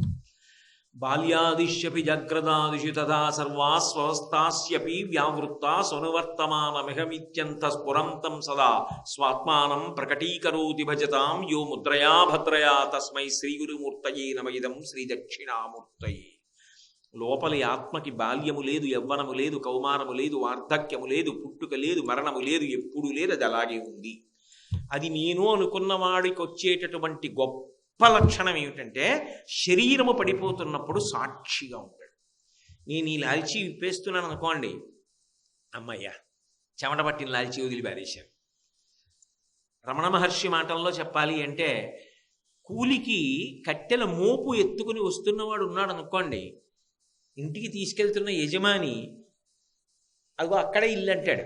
కట్టెలు ఎత్తుకున్నవాడేమంటాడు? ఇంకా ఎక్కడండి ఇల్లు, ఇంకా ఎక్కడండి అంటాడు. ఎంత తొందరగా ఇల్లు వస్తే బరువు అంత దింపేసుకుందామని. జ్ఞాని ఇది నేను కాదు కానీ పడగొట్టడు, తనంత తాను చంపకూడదు. ఆత్మ నేను, దాని చేత ధరింపబడింది. ఒకవేళ ఇది పడిపోతోంది అనుకోండి, తాను ఆత్మగా పడిపోతున్న శరీరానికి సాక్షిగా నిలబడి చూస్తాడు. అమ్మయ్యా విడుదల పొందారని ఆనంద భాష్పాలు పొందుతాడు భగవాన్ రమణుల. కానీ అది నోటితో చెప్పినంత తేలిక మాత్రం కాదు. అది ఎందుకు వస్తుంది? ఆ జ్ఞానము దేని వలన పొందుతారు? జీవన్ముక్తులు అంటారు. వాళ్ళు మోక్షమును పొందిన వారే. మోక్షం అంటే చచ్చిపోయిన తర్వాత వస్తుంది అనుకోకూడదు. జీవన్ముక్తుడు అంటే బ్రతికుండగానే ఆ జ్ఞానమును పొంది నేను ఆత్మ అని రూఢము చేసుకుని నిలబడినవాడు. అటువంటి వారికి శరీరం పడిపోయిన తర్వాత వారు విదేహ మోక్షం పొందారు అంటారు. ఆ జీవన్ముక్త స్థితి ఎప్పుడు వస్తుంది అంటే, నేను ఆత్మ తప్ప ఈ శరీరము నేను కాదు అన్న సత్యమునందు అనుభవపూర్వకంగా నిలబడితే ఆ తర్వాత అసలు ఈ భావములకు అవకాశము లేదు. భావమునకు అవకాశము లేనప్పుడు అసలు ఘర్షణ లేదు. ఘర్షణ లేనప్పుడు తాను శాంతిగా ఉంటాడు. అదిగో అలా చెయ్యగలిగిన తల్లి ఎవరు? అలా అనుగ్రహించగలిగిన తల్లి ఎవరు అంటే, ఏ తల్లి మాయలో తిప్పుతోందో ఆ తల్లే మాయ నుంచి బయటికి తీసుకురావాలి. అందుకే ఆ తల్లి షడ్భావగా ఈ 6 భావముల నుండి విడుదల ఇవ్వగలిగినటువంటి తల్లి, సత్యమునందు ఊంచుకునేటట్టుగా చెయ్యగలిగిన తల్లి ఆమెయే. ఎందుకని అంటే కదలికలన్నీ ఆవిడ, కదలిక లేని స్థితి శివుడు. కదిలి కదిలి కదిలి కదిలి కదిలి కదిలి ఎక్కడికి వెళ్ళాలి అంటే ఇంకా కదలిక లేని స్థితికి వెళ్ళాలి. సత్యం అంటే ఇంకా ఏ కదలిక లేదు. స్థాణు ధర్మం కదలిక. ఆవిడ ధర్మిణి, ధర్మవర్ధిని. కదలికలన్నీ ధర్మము చేత కట్టబడాలి. శాస్త్రం ఎలా పేర్కొందో అలా ప్రవర్తించగా ప్రవర్తించగా ప్రవర్తించగా కట్లు ఊడిపోయి ఇక కదలిక లేని స్థితిని పొందుతాడు. కదలిక లేని స్థితి అంటే తాను ఆత్మగా నిలబడతాడు. ఆ స్థితిని ఇవ్వగలిగిన తల్లి ఎవరు? ఆమెయే. ఆమె ఉపాసన వలన ఆమె అనుగ్రహించి శివశక్త్యైక్యరూపిణి లలితాంబిక నిన్ను శివుణ్ణి చేస్తుంది. పాశములను కోసేసి చిట్ట చివరికి పశుపతి యందు కలిపేస్తుంది. అందుకే సౌందర్యలహరి చేస్తూ శంకరాచార్యులు వారు ఒక మాట అంటారు, చిరంజీవన్నేవ క్షపిత పశుపాశ వ్యతికర పరానందాభిక్యం రసయతి రసం త్వద్భజనవా. అమ్మా, నిన్ను ఎవడు సేవిస్తున్నాడో, ఎవడు భక్తిభావనతో నిన్ను పూజిస్తున్నాడో అటువంటి వాడికి పశుపాశములు క్రమక్రమంగా తెగిపోయి వాడు ఈ భావముల నుండి వినిర్ముక్తుడై సత్యమై కదలిక లేని యథార్థమైన ఆత్మ నేను అన్న అనుభవంలోకి వెడతాడు. అదే జీవన్ముక్త స్థితి. అది ఇవ్వగలిగిన తల్లి. అది కుండలిని యోగం ద్వారా వెడతారు, భక్తి యోగం ద్వారా వెడతారు, కర్మయోగం ద్వారా వెడతారు, జ్ఞానయోగం ద్వారా వెడతారు, శరణాగతి ద్వారా వెడతారు. శరణాగతి అంటే ప్రయత్నం చేసి చేసి చేసి చేసి చేసి మనసు సహకరించలేదనుకోండి, ఆ విషయం ఊళ్ళో వాళ్ళకి కాదు చెప్పేది, ఆవిడికి చెప్తారు. అమ్మా, నేను అలా చెయ్యాలనుకుంటున్నాను కానీ నా మనసు సహకరించట్లేదు, అలా నిలబడలేకపోతున్నాను. అందుకే దూర్జటి చెప్పుకున్నాడు కాళహస్తీశ్వరుడి దగ్గరికి వెళ్ళి. అది నిజాయితీ, అది శరణాగతి. రోసీరోయదు కామినీజనుల తారుణ్యోరు సౌఖ్యంబులను బాసీబాయదు పుత్ర మిత్రధన సంపద్భ్రాంతి వాంఛాలతల్ కోశీకోయదు నమనంబకట నీకున్ ప్రీతిగా సత్క్రియలు చేసి చేయదు. దీని తుళ్ళనచవే శ్రీకాళహస్తీశ్వర. అప్పటికి వైరాగ్యం పొందినట్టు ఉంటుంది. ఏం పిల్లలు, మళ్ళీ తెల్లారేటప్పటికి పోనిద్దు రక్త సంబంధం అంటాడు. ఏం డబ్బు అంటాడు. మళ్ళీ 10 రూపాయల కోసం మళ్ళీ మాయ. మిగిలినవన్నీ ఇంక నేను ప్రత్యేకంగా చెప్పవలసింది ఉంది. రోషి రోజు కామినీ జనుల తారుణ్యోరు సౌఖ్యంబులను పద్యం వింటే అర్థం అవుతోందిగా. కాబట్టి అదంతా అలా తిప్పుతూ ఉంటుంది. అప్పటికి వదిలినట్టు ఉంటుంది, పట్టుకుంటూ ఉంటుంది, వదిలినట్టు ఉంటుంది, పట్టుకుంటూ ఉంటుంది. ప్రధానము షడ్భావగా దాన్ని తీసి సత్యవస్తువునందు నిలబెట్టగలిగినటువంటి తల్లి ఏ మార్గములో వెళ్ళినా నువ్వు ఆ లక్ష్యమునకే చేరుస్తావు. అది ఆవిడికి చెప్పుకున్నా బలహీనత, శరణాగతి చేసినా ఆవిడ జోక్యం చేసుకుని అనుగ్రహిస్తుంది. సామర్లకోట నుంచి కాకినాడ రావడం మీ శక్తిని బట్టి ఏ మార్గంలోనైనా వచ్చినట్టు. కాబట్టి షడ్భావగాం షోడశీం శ్రీశైల స్థలవాసినీం భగవతీం శ్రీమాతరం భావయే. ఈ శ్లోకంలో శంకరాచార్యులు వారు చాలా గంభీరమైనటువంటి యోగ సంబంధమైన విషయాల్ని, వారు జ్ఞాన మార్గావలంబకులు కాబట్టి వారు ఎప్పుడూ కూడా అందరూ శారదా కటాక్షాన్ని పొందాలి అని కోరుకుంటారు. అందుకే మహానుభావుడు ఈ దేశంలో ప్రజలకి సరస్వతీ కటాక్షము లోపము ఉండకూడదని వనదుర్గ మంత్రాలతో కట్టి సరస్వతీదేవిని ప్రతిష్ఠించిన మహాపురుషుడు. అటువంటి శంకర భగవత్పాదులకి అత్యంత ప్రీతిపాత్రమైన పేరు శారద. శారద అంటే ఆయనకి ఎంతో ప్రీతి. ఎందుకంటే సరస్వతీ కటాక్షం శారద. ఇవి శారదా నవరాత్రులు అయినప్పుడు వారు జ్ఞానం గురించి మాట్లాడరు, విడుదల గురించి మాట్లాడరు. అందుకని అమ్మవారి గురించి మాట్లాడుతున్నారు కాబట్టి కుండలిని యోగం దగ్గర నుంచి చరమ ప్రయోజనం వరకు ఆమె అనుగ్రహము ద్వారా మనము ఎలా విడుదలను పొందుతామన్న విషయాన్ని ఆ శ్లోకంలో ప్రతిపాదన చేశారు. తరువాత అంటారు, శ్రీనాథాధృతపాలిత త్రిభువనాం శ్రీచక్ర సంచారిణీం గానాసక్త మనోజ్ఞ యవ్వనల సద్గంధర్వ కన్యామృతాం దీనానామతివేల భాగ్యజననీం దివ్యాంబరాలంకృతాం శ్రీశైలస్థలవాసినీం భగవతీం శ్రీమాతరం భావయే. శ్రీనాథాధృతపాలిత త్రిభువనాం. మహానుభావుడు శంకర భగవత్పాదులు అంటే ఆయనకి ఒక్కొక్క మాట ఆయన వేశారు అంటే అజ్ఞానం అనేటటువంటి అడవిని కాల్చేస్తారు. శ్రీ అంటే లక్ష్మి, శ్రీనాథుడు లక్ష్మీనాథుడు విష్ణు.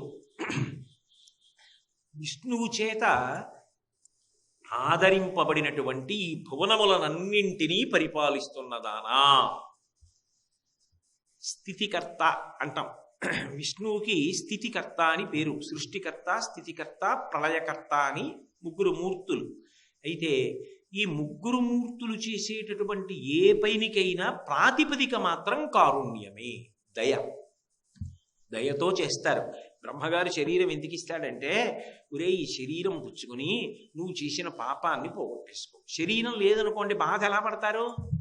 నేను మానసికంగా బాధపడిపోతానండి అంటే కుదరదు, అనుభవించాలి. ఏదో నేను గతంలో ఓ కుక్క మోకాళ్ళ మీద కొట్టాను అనుకోండి, అది బతికున్నన్నాళ్ళు కాళ్ళు ఈడుస్తూ బతికింది. ఆ పాపం ఎలా పోవాలి? ఈ జన్మలో నాకు మోకాళ్ళ నొప్పులు వస్తే పోతుంది, ఆ పాపం పోయింది. అందుకే ఇప్పటికీ పంతులు గారు దారి పడిపోయారండి, కాళ్ళు నొప్పి చేసిందంటే అయ్యో పాపం అంటారు. అంటే ఏ జన్మలో ఎప్పుడు ఎవరు దారి పడిపోయేటట్టు కొట్టి పాపం చేశాడో ఇప్పుడు దారిపడి ఆ పాపం పోగొట్టుకుంటున్నాడు అని దాని అర్థం. అందుకని అయ్యో పాపం అంటుంటారు. కాబట్టి ఆమె శరీరమును ఇస్తోంది సృష్టికర్త ద్వారా, సృష్టికర్త్రి బ్రహ్మరూప. ఆమె శరీరమును ఇచ్చినప్పుడు దయతో ఇస్తోంది. చేసిన పాపాన్ని పోగొట్టుకో, కొత్తగా పుణ్యం చేసుకో. ఇప్పుడు ఈ శరీరంతో ప్రత్యేకించి మనుష్య జన్మలో నీకు మాట ఇచ్చాను, ఈ మాటతో పుణ్యం చేయి. చేతులు ఇచ్చాను, 10 మందికి ఉపకారం చేయి. మనసు ఇచ్చాను, మంచి భావనలు చేయి. వీటితో పుణ్యం చేసుకో. చేసిన పాపాలు దుఃఖం రూపంలో పోగొట్టుకో. భరించలేనంటావా? భక్తితో ఉన్నావు కాబట్టి నేను జోక్యం చేసుకుని పాము కరవ్వలసిన దాన్ని చీమతో కరిపించి తగ్గిస్తాను. పట్టికెళ్ళి అదే పనిగా పువ్వులు వేసేస్తాను, తులసిమాలలు వేసేస్తాను, బయటకు వచ్చి తప్పుడు పనులు అన్నీ చేసేస్తానంటే కాదు ఆవిడ వశపడేది. లోపలి మార్పుని చూస్తూ, అది ధర్మం. అందుకే సృష్టికర్త్రి, శరీరం ఇవ్వడంలో ఆమెకి కారుణ్యం, స్థితి నిలబెట్టడంలో, ఆ శరీరాన్ని పోషించడంలో, పెరిగేటట్టు చెయ్యడంలో, ఉంచడంలో కారుణ్యం. వృద్ధాప్యం వచ్చేసి జర్జరీభూతం అయిపోయింది అనుకోండి, ఇక ఆ శరీరము సహకరించదు, దానితో ఆయన ఏమీ చేయలేడు.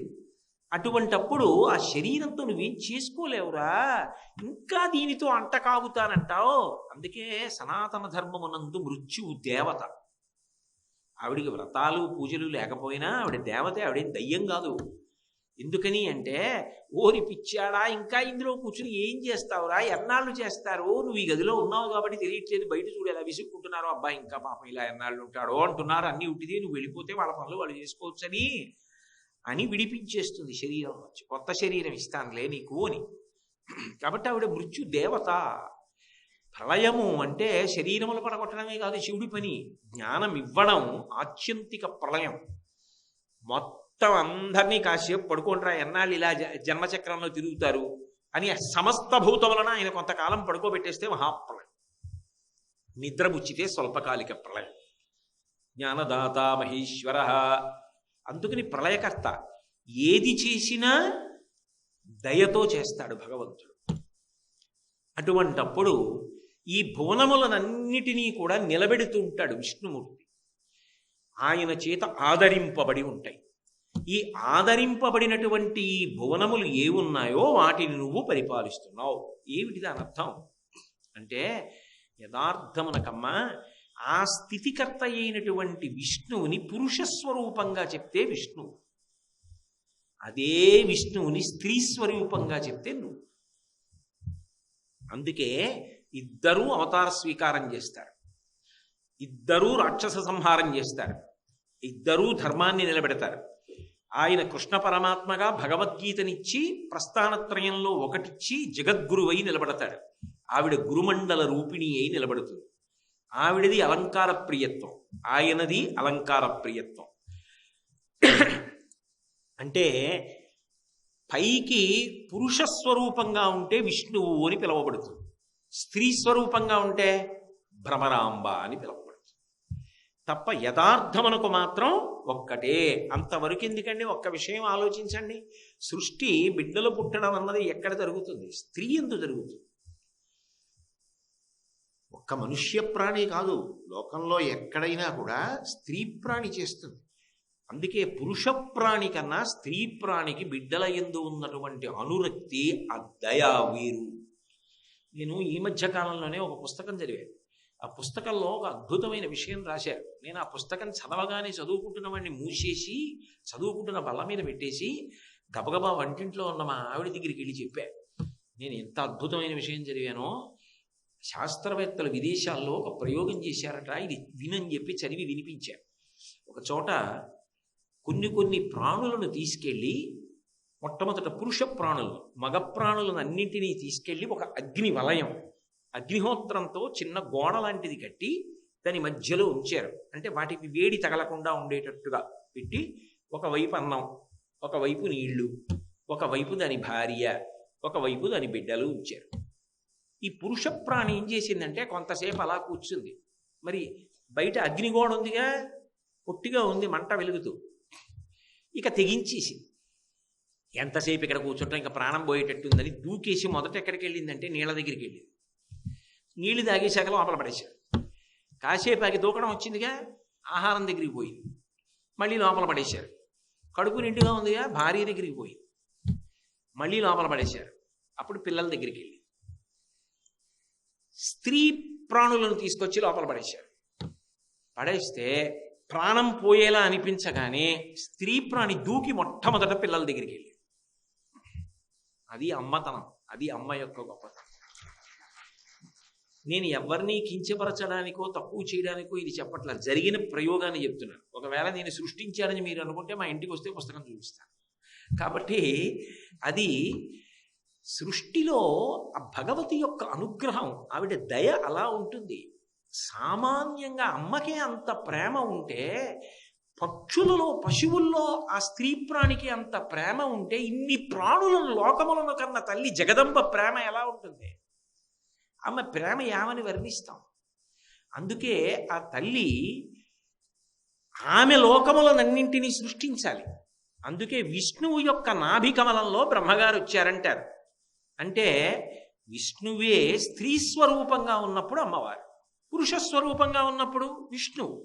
అందుకే మీరు చూడండి, అమ్మవారు అంటే పార్వతీదేవి, విష్ణువు ఎక్కడ చూసినా అన్నా చెల్లెళ్ళుగానే ఉంటారు.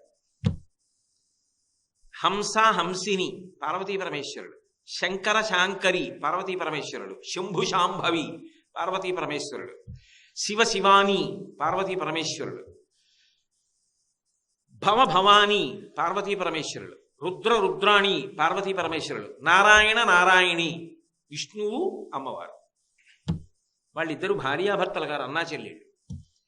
అందుకే ఆయన ఎక్కడ పుడితే ఆవిడప్పుడు అక్కడే పుడుతుంది. పూర్ణావతారం రామావతారం. మీరు శివమహాపురాణం చూడండి, మేనకాదేవికి పార్వతీదేవి అవతారం ఎప్పుడు వచ్చిందంటే చైత్రమాసంలో నవమి నాడు మధ్యాహ్నం రామచంద్రమూర్తి ఆవిర్భావం. తతశ్చ ద్వాదశే మాసే చైత్రే నవమికే తిథౌ నక్షత్రేతి దైవచ్చేసోచ్ఛ సంస్థేషు పంచషు గృహేషు కర్కటే లగ్నే వక్పతాం విద్యునా సహ ప్రోద్యమానే జగన్నాథం సర్వలోక నమస్కృతం అని రామచంద్రమూర్తిగా వచ్చాడు. చైత్ర శుక్ల నవమి మిట్ట మధ్యాహ్నం వేళ. అదే నవమి నాటి అర్ధరాత్రి వేళ పార్వతీదేవి పుట్టింది, వసంత నవరాత్రి. అందుకే అమ్మవారి పరంగా కూడా చేస్తారు. ఆమె రాముడు మధ్యాహ్నం వస్తే ఆమె అర్ధరాత్రి వచ్చింది. కృష్ణ పరమాత్మ శ్రావణ మాసం కృష్ణపక్షం అష్టమి నాటి అర్ధరాత్రి వేళ ఆయన పుట్టాడు. ఆయన పుట్టింది మొట్టమొదట మధురలో పుట్టాడు. ఆయన పుట్టక ముందే చెల్లెల్ని పిలిచాడు. పిలిచినప్పుడు ఏమని పిలిచాడో తెలుసా? మీరు భాగవతం చూడండి, భద్రా అని పిలిచాడు. అనేక రూపముల చరింతువు భద్రాత్మికవై అన్నాడు. అనేకమైన పేర్లతో తిరుగుతూ ఉంటావమ్మా, ఎక్కడ ఉన్నా నీ లక్షణం రక్షించడం స్థితికర్త. నా లక్షణం నీ లక్షణం. అందుకే నువ్వు పుట్టు, నేను పుడుతున్నా. పుట్టడం అంటే నిజంగా పుట్టడం కాదు, పరమేశ్వరుడికి పుట్టుకుండదు.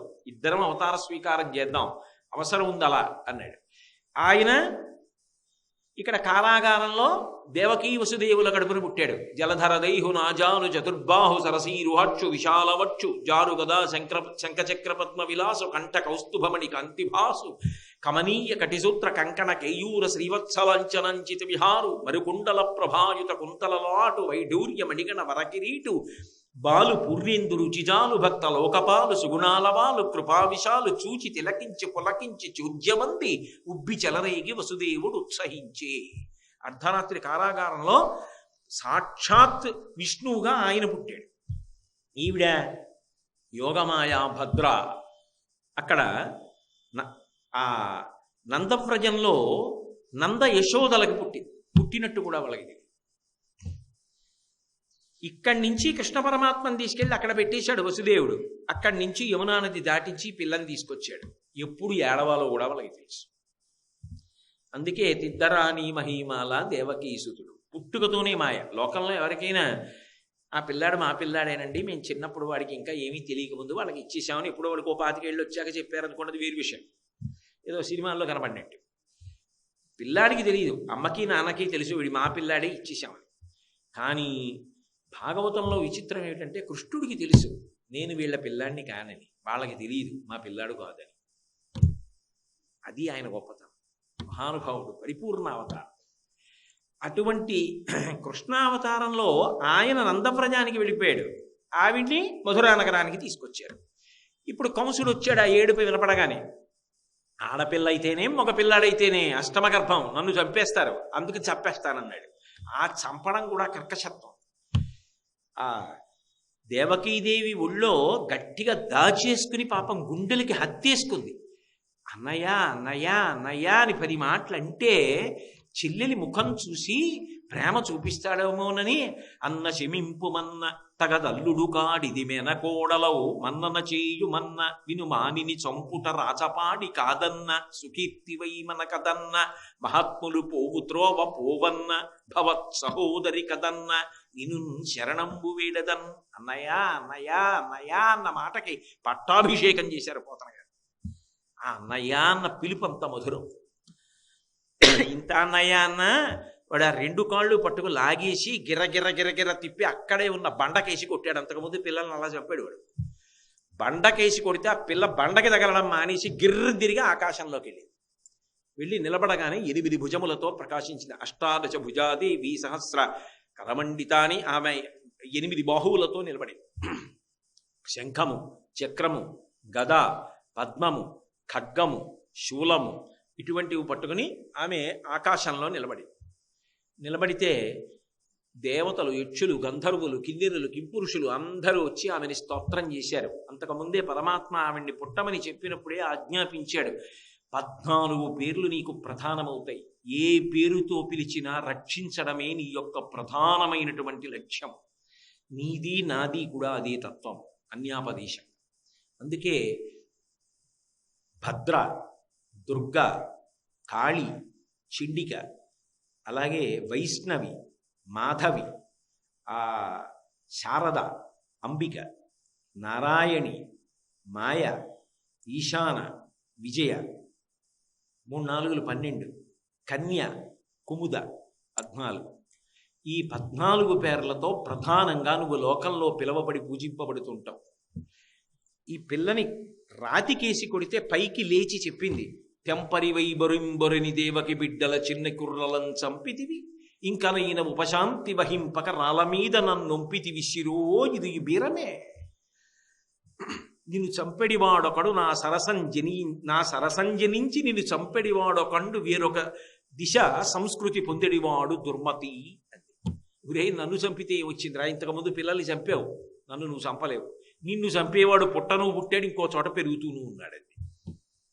ఇద్దరూ ఒక్కరోజే పుట్టారు, రాముడు పార్వతి ఒక్కరోజే పుట్టారు.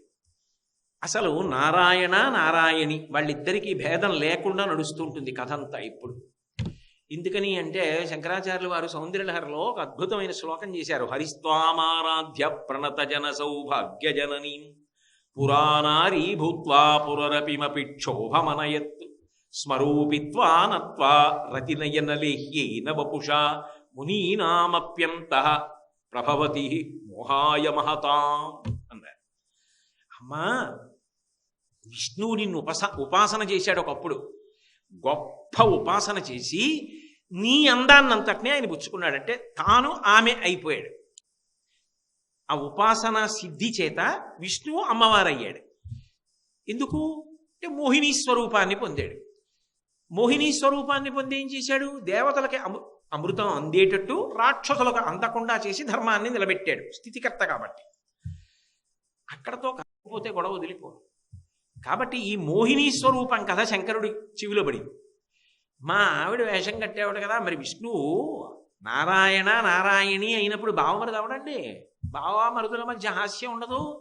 ఏవిడి బావా అచ్చు మా ఆవిడ వేషం కట్టేవట, మోహిని వేషంట, అందరూ మోసపోయారట, ఏదొక్కసారి ఆ వేషం కట్టు అన్నాడు. శంకరుడికి ఎందుకు రావాలా ఆలోచన అంటే ఆయన వద్దులే బావా బాగుండదు, అదేదో ఆ ప్రయోజనం అయిపోయింది ఇప్పుడు ఎందుకన్నా. కాదు కాదు ఒకసారి చూపించాడు. ఆయన మళ్ళీ వీళ్ళావిడ రూపాన్నే పొందాడు, పార్వతీదేవి రూపమే పొందాడు. పార్వతీదేవి రూపం పొందగానే పరమేశ్వరుడు ఆయన వెంటబడ్డాడు. అటువంటి కథలు వింటుంటే ఏమండి మేము ఎలా పూజ చెయ్యం అని మీరు అంటే తప్పే ఉందండి. నేనేం తప్పంటలేదు. వెంటబడితే ఆయనకి వీర్యస్ఖలనమై వాళ్ళిద్దరికీ కలిపి సజ్జోగర్భంలో ఓ పిల్లాడు పుట్టాడు. ఏమిటది? ఇదంతా అమ్మవారి అనుగ్రహ విశేషం అన్నారు శంకరాచార్యులు. అనుగ్రహం భర్త పరువు బజార్లో పడిపోలా, విష్ణువుకి సౌందర్యం అంతా ఇచ్చింది, ఆయన మోహిని అయ్యాడు అంటే ఆయన రూపం ఆవిడ రూపం ఆయనకి వెళ్ళింది, అది చూసి శంకరుడేమో ఆయన వెంటపడ్డాడు. ఏమైనా బాగుందా కథ వినడానికి? కాదు. అందులో రహస్యం ఏమిటో తెలుసా? విష్ణువు అమ్మవారి రూపాన్ని పొంది ఒక పెద్ద ప్రయోజనాన్ని సాధించాడు. ఎందుకని అంటే మహిషి స్త్రీ రూపంలో ఉన్న ఒక దున్నపోతు, దత్తాత్రేయుల వారి యొక్క శాపం కారణంగా ఆమె భూలోకంలో మహిషి రూపాన్ని పొందింది. దున్నపోతు రూపాన్ని పొంది భయంకరంగా ఆటోపంతో లోకాల్ని బాధపెట్టింది. బాధ పెడుతుంటే అప్పుడు ఎలా మరణించాలి? ఆమె ఒక పురుష మహిషంతో క్రీడించి తదనంతర కాలంలో కొంత తేజస్సుని పోగొట్టుకుంది. మళ్ళీ తేజస్సుని పొందడానికి బ్రహ్మగారి గురించి తపస్సు చేసింది. బ్రహ్మగారు ప్రత్యక్షం అయ్యాడు. ఏం కావాలన్నాడు. నేను చచ్చిపోకూడదు. అలా కుదరదు, ఇంకో మాట అడుగన్నాడు. ఇద్దరు పురుషుల యొక్క క్రీడ వలన ఒక కుమారుడు సజ్జగర్భమునందు జన్మిస్తే, అయోనిజుడుగా జన్మిస్తే వాడి చేతిలో చచ్చిపోతాడు. అందుకుని శివకేశవులు ఇద్దరి మధ్య అనురక్తి కలగాలి. పైకి పురుషులు కానీ నిజానికి విష్ణు అమ్మవారిగా మారిపోగలడు. ఎందుకంటే విష్ణువే అమ్మవారు, అమ్మవారే విష్ణువు కాబట్టి ఆయన అమ్మవారి రూపాన్ని పొంది శంకరుని యందు భావప్రచోదనాన్ని కల్పిస్తే అయ్యప్ప స్వామి ప్రభవించారు. ఆ అయ్యప్ప స్వామి మహిషిని సంహరించారు. అంటే ఒక గొప్ప ప్రయోజనాన్ని సాధించడానికి ఆవిడ ఒకప్పుడు విష్ణువుని తానుగా మార్చుకుంది.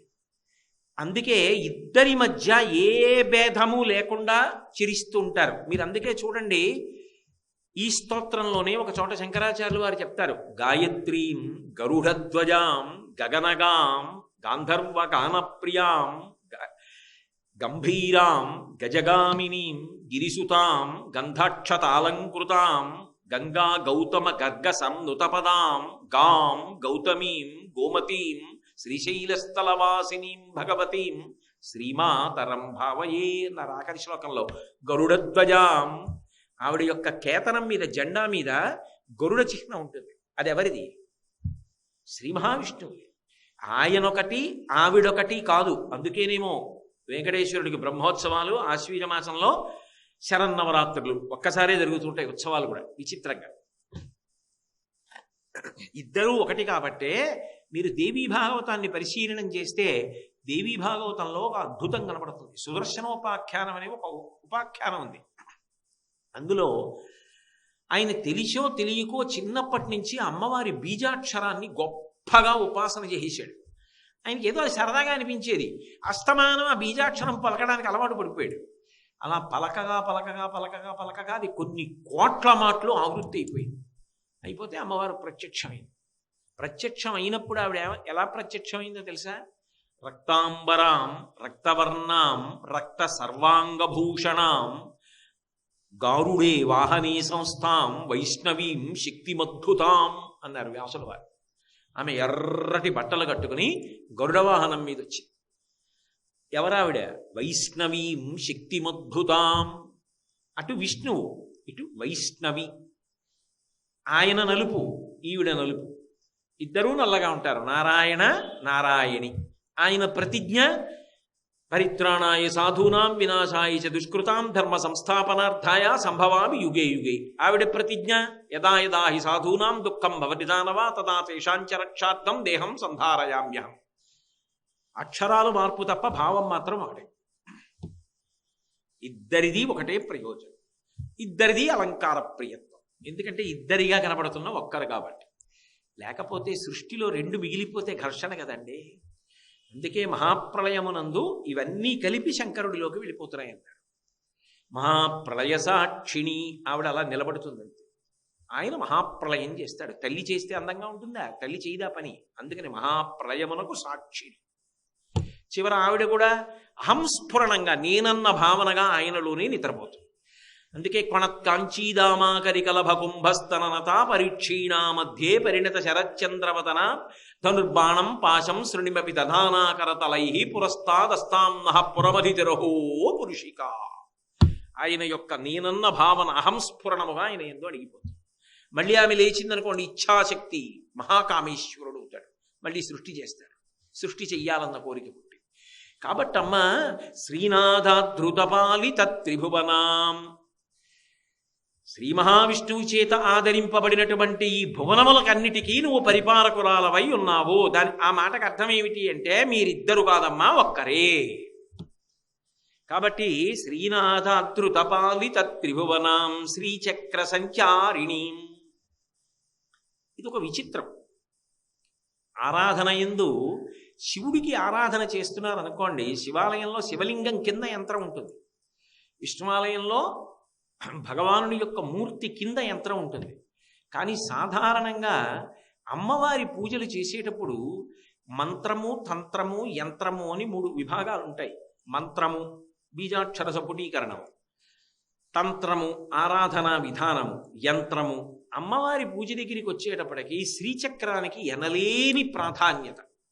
అందులో 5 త్రికోణాల కిందకి, 4 త్రికోణాల కిందకి, 5 త్రికోణాలు పైకి వెడుతూ శివశక్తి సమ్మేళనంగా ఆమె బిందుస్వరూపంగా ఉంటుంది. అయితే శ్రీచక్రానికి ఉన్నటువంటి గొప్పతనం ఏమిటంటే, శ్రీచక్రము కేవలము ఆమె నివాస స్థానము ఒక్కటే కాదు,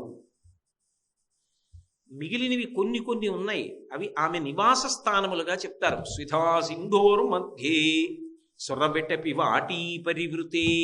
సుధా సముద్రమునందు ఆవిడ ఉంటుంది, మణిద్వీపమునందు అదొక నివాస స్థానం. మేరువునందు ఉంటుంది, అదొక నివాస స్థానం. శ్రీచక్ర సంచారిణీం, శ్రీచక్రమునందు ఉంటుంది, అదొక నివాస స్థానం. కానీ ఈ 3టిలో మిగిలిన 2టికి శ్రీచక్రానికి ఓ తేడా ఉంటుంది. అవి నివాస స్థానములు, శ్రీచక్రము అమ్మవారే. అది ఆమె శరీరముతో సమానం. పైగా ఆవరణలు ఉంటాయి, నవావరణలని.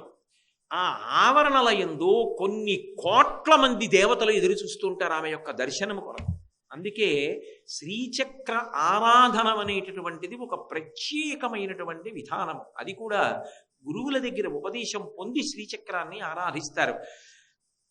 శాక్తేయ సిద్ధాంతమనందు శ్రీ విద్యయందు ఈ శ్రీచక్ర పూజ, శ్రీచక్రార్చన, నవావరణార్చన అనేటటువంటిది చాలా చాలా గొప్పదిగా కీర్తింపబడుతుంది. మళ్ళీ అందులో భూప్రస్థానము, నీరు ప్రస్థానము, పూర్ణప్రస్థానమని ఇప్పటికీ కూడా మూకాంబికా దేవాలయం అక్కడ ఉంటుంది. ఇవి అత్యంత శక్తివంతములు. అవి ఎంత శక్తివంతములు అంటే ఇక నోటితో చెప్పడం సాధ్యం కాదు. అంత శక్తివంతములై అమ్మవారి ఆరాధనలో అమ్మవారి యొక్క మూర్తి కన్నా శక్తివంతములుగా పేర్కొనబడతాయి.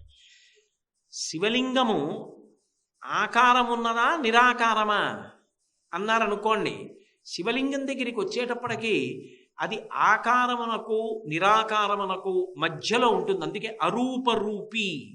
అసలు ఏమీ లేదందామంటే అక్కడ లింగం ఉంది, ఉంది అందామంటే కరచరణాదులు లేవు, మధ్యలో అవస్థ.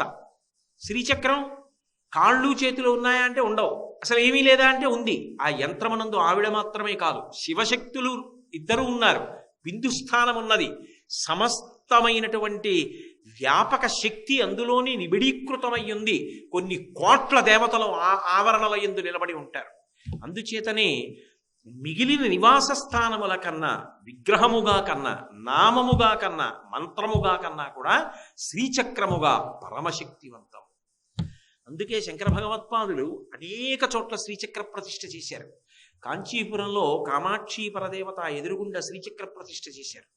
ఇప్పటికీ శృంగేరిలో శారదాంబ దగ్గర కానీ, కాంచీపురంలో కామాక్షి పరదేవత ముందు కానీ శ్రీచక్రారాధనమే ప్రధానమై ఉంటుంది. విశేషించి ఈ శ్రీచక్రారాధనం అనేటటువంటిది ఒక ప్రత్యేకమైనటువంటి విద్యగా గురుముఖత తెలుసుకుని ఆరాధన చేస్తారు. అంత శక్తివంతమైనటువంటి ఆరాధన శ్రీచక్రార్చన.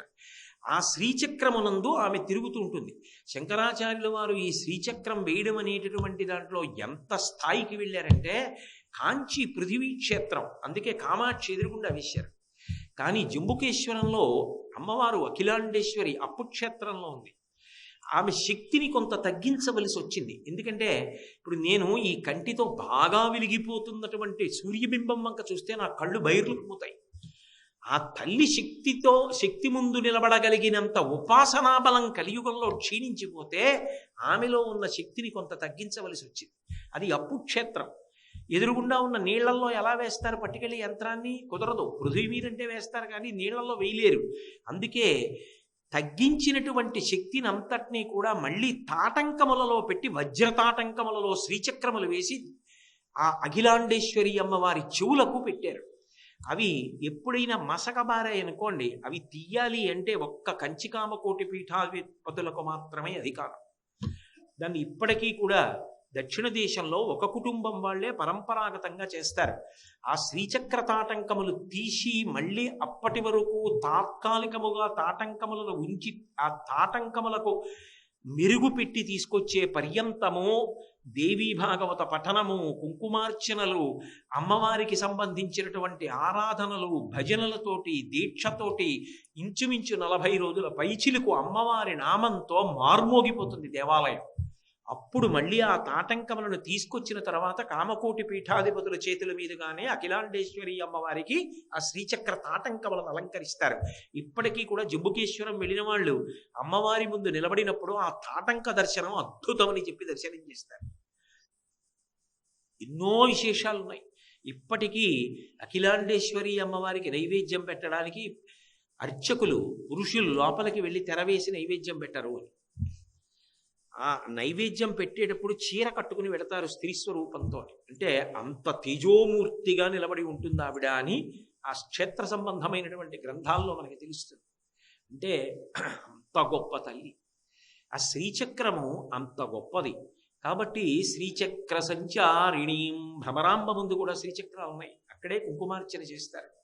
కాబట్టి శ్రీచక్ర సంచారిణీం గానాసక్త మనోజ్ఞ యవ్వనల సద్గంధర్వ కన్యావృతాం. గానాసక్త అమ్మవారికి అత్యంత ప్రీతిపాత్రమైనటువంటి విషయాల్లో ఒకటి ఏది అంటే సంగీతం. ఆమెకి నిజానికి ఇలా ప్రవచనాలు, శ్లోకాలు చదవడాలు ఇవి కాదు ఇష్టం. ఆవిడికి చాలా ఇష్టం ఏది అంటే సంగీతం అంటే ఆవిడికి ప్రాణం. ఆమె తనంత తానుగా గొప్ప విదుషీమణి. అందుకే గొప్ప సంగీత విద్వాంసురాలు అని చెప్పడానికి వీలుగా ఆమె యొక్క కంఠము మీద త్రివళలు ఉంటాయని సౌందర్యలహరిలో శంకరాచార్యులు వారు పేర్కొన్నారు ప్రత్యేకంగా. 3 గీతలు ఉంటాయి అని. అటువంటి తల్లి సంగీతాన్ని ఇష్టపడుతుంది. అందుకే కావ్యాలాప వినోదిని. ఆమె శ్లోకాల్ని పారాయణ చేస్తే సంతోషం కన్నా ఆమెకి ఆలాపన చేస్తే ఇష్టం. అందుకే నిజానికి శ్రీరామాయణాన్ని రచన చేసినప్పుడు ఈ శ్లోకాలు చదవండి అని చెప్పి వాల్మీకి మహర్షి రచన చేశారు అని అనిపించదు. ఎందుకని అంటే ఆయన మొట్టమొదట ఆ క్రౌంచ పక్షికి శాపం ఇచ్చినప్పుడే నేను అనుకోకుండా అన్నటువంటి శ్లోకం వీణ మీద కట్టుబడింది, సంగీతానికి కట్టుబడింది అంటే శిష్యుడు ధారణ చేశాడు. తర్వాత రామాయణాన్ని అంతటినీ రచన చేసినప్పుడు ఆయన లవకుశులకు దాన్ని సంగీతపరంగా పాడమని ఇచ్చారు. మీరు రామాయణాన్ని పరిశీలిస్తే రామాయణాన్ని అంతటినీ కూడా అయోధ్యానగరంలోనూ ఇతర ప్రదేశాల్లోనూ లవకుశులు ఇద్దరూ గానం చేశారు. రామాయణ గానము జరిగినది. అందుకే ఆవిడికి ఆలాపన, సంగీతం అంటే అంత ఇష్టం. ప్రత్యేకించి వాద్య పరికరముల యందు వీణ, వేణువు ఈ 2 అత్యంత ప్రీతిపాత్రం. ఆవిడ ఎప్పుడు తాంబూల చర్వణం చేస్తూ తాంబూలారుణపల్లవాదరయుగే అని ఆ తల్లి వీణానాద నిమీలితార్థనయనాం విప్రస్థచూళింబరే, వీణానాద నిమీలితార్థనయనే. ఆవిట అరమోట్పుగా కందులు మూసుకొని తల ఇలా పంకిస్తుంది. ప్రవచనం వినేటప్పుడు తల ఊపకూడదు, సంగీతం వినేటప్పుడు నిశ్చలంగా ఉండకూడదు. వాళ్ళకి ఏమైనా అర్థం అవుతోందా లేదా అనిపిస్తుంది సంగీతం పాడేవాడికి. కొద్దిగా తల ఊపుతూ ఇలా సంతోషంగా వినాలి సంగీతం వినేటప్పుడు. అది కూడా సౌందర్యలహరి నుంచి చెప్తాను నేను. అందుకే విపంచా గాయంతి వివిధమపదానం పశుపతే. అక్కడ చెప్తారు అమ్మవారు వినేటప్పుట ఒకసారి తల పంకిస్తూ విద్దిట, వింటూ మధ్యలో శబాష్ అది. తదీయైర్మాధుర్యై సరస్వతీదేవి విందితే, అమ్మ బాబోయ్ ఈవిడ శభాష్ అంటేనే ఇంత మధురంగా ఉంది, ఇంకా ఈవిడ పాట పాడితే ఇంత గొప్పదాని ముందు నేను వీణ వాయించానా, పైగా పాట పాడానా, పాట పాడుతూ వీణ వాయించానా అని సిగ్గుపడిపోయి పాట ఆపేసి చటుక్కన ఆ వీణ వాయించడం కూడా ఆపేసిందట. నోటితో పాడుతున్న పాట అంటే ఆగిపోతుంది, కానీ వీణ మీద ఆపేస్తే మాత్రం అది కుయ్ అంటూ ఉంటుంది కదూ. ఇంకా సిగ్గు లేక కుయ్ అంటున్నావా అని గలీబులో పెట్టేసింది. నిచులయతి చోళేని భృతాం, ఆ గలీబులో పెట్టేసి ఇంకా మాట్లాడుకో అని కట్టేసింది. అంటే ఆవిడ యొక్క గానమాధుర్యం అలా ఉంటుంది. అటువంటి తల్లి కావ్యాలాప వినోదిని, సంగీతం పాడితే పరమానంద పడిపోతుందిట. అందుకే అసలు ఇంటి యజమాని పూజ చేసుకుంటూ ఉండడం, రాజోపచారాల దగ్గరికి వచ్చేటప్పటికి గీతం శ్రావయామి అనేటప్పటికీ కోడలు వచ్చి కూర్చుని, మామయ్య గారు ఇవాళ కీర్తన పాడతానని కంజదలాయతాక్షి అంటూ ఓ కీర్తన పాడడం, పెట్టి పుట్టాలి, అదో అదృష్టం. అలా పెళ్ళయ్యే వరకు కూతురు పాడడం, కొడుకొచ్చి ఓ వాద్యం మ్రోగించడం, అవన్నీ ఒక ఇంట్లో జరిగితే అంతకన్నా అదృష్టం ఏముంటుంది. లేదని బెంగపెట్టుకోక్కర్లేదు, అందుకే దర్బార్ అంటారు. ఆ సమయంలో ఆవిడ మహా ఉల్లాసంగా ఉంటుంది ఆ సంగీతం వింటుంటే. అందుకే శారదా నవరాత్రుల్లో మనం ప్రతిరోజు సాయంకాలం అమ్మవారికి ప్రదోష వేళ అయిపోయిన తర్వాత దర్బార్ సేవలో ప్రత్యేకంగా ఆవిడికి వినిపిస్తాం. ఈ సంవత్సరం ఆశ్చర్యం ఏమిటంటే అనుకున్నటువంటి వీణ కచేరి తప్పిపోయి, అయ్యో ఈ సంవత్సరం ఆవిడికి వీణానాదం వినిపించడంలో ఇబ్బంది వచ్చింది అనుకున్నాం. అనుకోకుండా తిరుపతి దేవస్థానాల నుంచి ఒక గొప్ప కళాకారిణి కబురు చేసి ఆవిడ వస్తున్నారు వీణ వాయించడానికి. ఆ తల్లి అనుగ్రహం. అందుకే వీణా వేణు వినోద, ఎంత సంతోషమో ఆవిడికి ఆ వీణన్నా వేణువన్నా, అంత ఆనందపడిపోతుంది. అవి రెండూ ఉన్నాయి కాబట్టి ఆవిడికి ఆ ఆలాపన అంత ఇష్టం, ఆ సంగీతం అంత ఇష్టం ఆవిడికి. అందుకే సంగీతం అంతా ఎక్కడి నుంచి వచ్చింది అంటే, గంధర్వులు ఎప్పుడూ సంగీతం పాడుకుని నృత్యం చేస్తూ ఉంటారు, సువాసనా ప్రియత్వంతో ఉంటారు, వాళ్ళు భూమికి చాలా దగ్గరలోనే తిరుగుతూ ఉంటారు అని భరతముని ఆ గంధర్వుల యొక్క గానాన్ని అంతటినీ కూడా తన శక్తితో వినే మహానుభావుడు ఆ సంగీత శాస్త్రాన్ని అంతటినీ ఇచ్చాడు. అందుకే గాంధర్వ వేదము అని పేరు సంగీతానికి. ఆ గంధర్వులు పాడితే హూహూహాహా. అలాగే విశ్వావసు వీళ్ళందరూ గంధర్వులు, వీళ్ళందరూ దేవతల దగ్గర కీర్తనలు చేస్తూ ఉంటారు. వాళ్ళు పాడితే అలా ఉంటుంది, నారదుడు పాడితే అలా ఉంటుంది, ఆ సంగీతం అంత గొప్పగా ఉంటుంది. పాడితే గంధర్వులు పాడాలంటారు. అబ్బా ఏమి పాటరా గంధర్వగానం అంటారు. అమ్మవారి దగ్గర పాడేటప్పుట ఎటువంటి వాళ్ళంటే గానాసక్త మనోజ్ఞ యవ్వన లసత్ గంధర్వ కన్యామృతాం. ఆవిడ చుట్టూ గంధర్వకాంతలు నిలబడి పాటలు పాడుతుంటారట. అసలు శంకరాచార్యులు వారు త్రిపుర సుందరి మానస పూజ అని ఒక అద్భుతమైన గ్రంథం చేశారు. అందులో అమ్మవారు స్నానం చేయడాన్ని వర్ణించారు. ఆవిడ ఉండే మంటపం ఎలా ఉంటుందో, మంటపంలోంచి లేచి స్నానానికి ఎలా వెడుతుందో అవన్నీ వర్ణించారు. ఆ వెళ్ళేటప్పుట ఎంతో హొయలుపోతూ ఒక చెలికెత్తె భుజం మీద చెయ్యి వేసుకుని నడుస్తుందిట. నడిచి వెళ్ళి స్నానపీఠం మీద కూర్చుంటే ఒక ఆంతరంగిక పరిచారిక వచ్చి ఎంతో అదృష్టం చేసుకున్నదో, ఆమె కొప్పు ముడి విప్పి జుత్తు విప్పి కింద ముడి వేసి దువ్వెనతో దువ్వి ఉంచుతుందిట. ఏదో అలా చింతరవందరగా జుత్తుండి స్నానం కాదుట, కొద్దిగా దువ్వి ఉంచాలట. అప్పుడు ఆవిడ స్నానం చేస్తుంటే ఆవిడకి మనోరంజకత్వం కోసమని ఎదురుగుండా కన్యకామణులు నృత్యం చేస్తూ ఉంటారట, గంధర్వగానం చేస్తూ ఒక పక్క పాట పాడుతూ ఉంటారట. అలా పాట పాడుతుండగా ఆవిడ ఉసిరిపప్పు నానపెట్టినటువంటి నీరు నొరగతో ఉంటుంది. అందులో కస్తూరి, జవ్వాజి, జాపత్రి, పసుపు, పొగడపూలు ఇటువంటివన్నీ కలిపి బంగారపు రసను వేసినటువంటి ముద్ద చేసి చెలికెత్తెలు తీసుకెళ్లి ఒంటి నిండా రాస్తారట. దీన్ని పూర్వాంగం అంటారు స్నానానికి. ఈ పూర్వాంగం జరుగుతున్నంతసేపు కూడా ఆవిడ నృత్యం చేస్తూ పాటలు వింటుంటుంది. ఆవిడికి అంత సంతోషం. ఈ సంవత్సరం మనం చేసే అభిషేకం అలాగే చేయబోతున్నాం అమ్మవారికి. కాబట్టి ఆ తల్లి చుట్టూ చుట్టూ కూడా ఆ నవయవ్వనంలో ఉన్నటువంటి గంధర్వకాంతలందరూ నిలబడి పాట పాడుతుంటారు. ఆ పాటలు వింటూ ఆవిడ ఎంతో సంతోషంగా ఆసక్తితో మనసు దానిలో పెట్టి తల పంకిస్తూ మురిసిపోతూ ఉంటుంది. అందుకే సంగీతం రావడం జీవితంలో ఒక అదృష్టం, అమ్మవారి ముందు అలా పాడుకోవడం ఒక అదృష్టం. కాబట్టి గానాసక్త మనోజ్ఞ యవ్వనల సద్గంధర్వ కన్యావృతాం దీనానామతివేల భాగ్యజననీ. ఆమెని నమ్ముకున్న వాళ్ళు ఉంటారే, అటువంటి వాళ్ళు ఎప్పుడైనా దీనులు అయ్యారనుకోండి, వాళ్ళకి కష్టం వచ్చిందనుకోండి, అసలు ముందు ఆవిడ వెళ్ళిపోయి నిలబడిపోతుంది అడ్డంబడి ఆ కష్టం నుంచి వాడిని పైకి ఎత్తేస్తుందండి.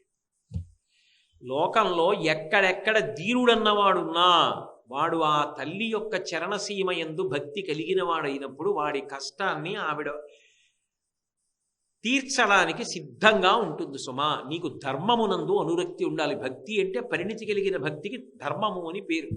ఆ ధర్మమును ఎవడు ఆచరిస్తాడో వాడిని ఆదుకోవడానికి ఆవిడ సర్వకాలముల యందు సిద్ధంగా ఉంటుంది. మీకు నేను ఒక్క ఉదాహరణ చూపిస్తాను చాలు. ఒకప్పుడు వ్యాస భగవానుడంతటి వాడు, వ్యాసుడంటే సామాన్యమైన విషయమా, మహానుభావుడు భారతాన్ని ఇచ్చాడు, 18 పురాణములను ఇచ్చాడు, లలితా సహస్రం లోకానికి అందడానికి కారణమయ్యాడు కదా. ఇప్పటికీ కామాక్షి పరదేవతా దేవాలయంలో ఉంటాడు ఆయన, ఆ లోపలికి ఎడుతున్నప్పుడే ఉంటాడు. అటువంటి వ్యాస భగవానుడు కాశీపట్టణానికి వెళ్ళి అన్నం దొరకలేదు తినడానికి కొన్ని రోజులని కోపం వచ్చేసి కాశీపట్టణాన్ని శపించేస్తానన్నాడు. కాశీ అంటే ఎటువంటి కాశీ?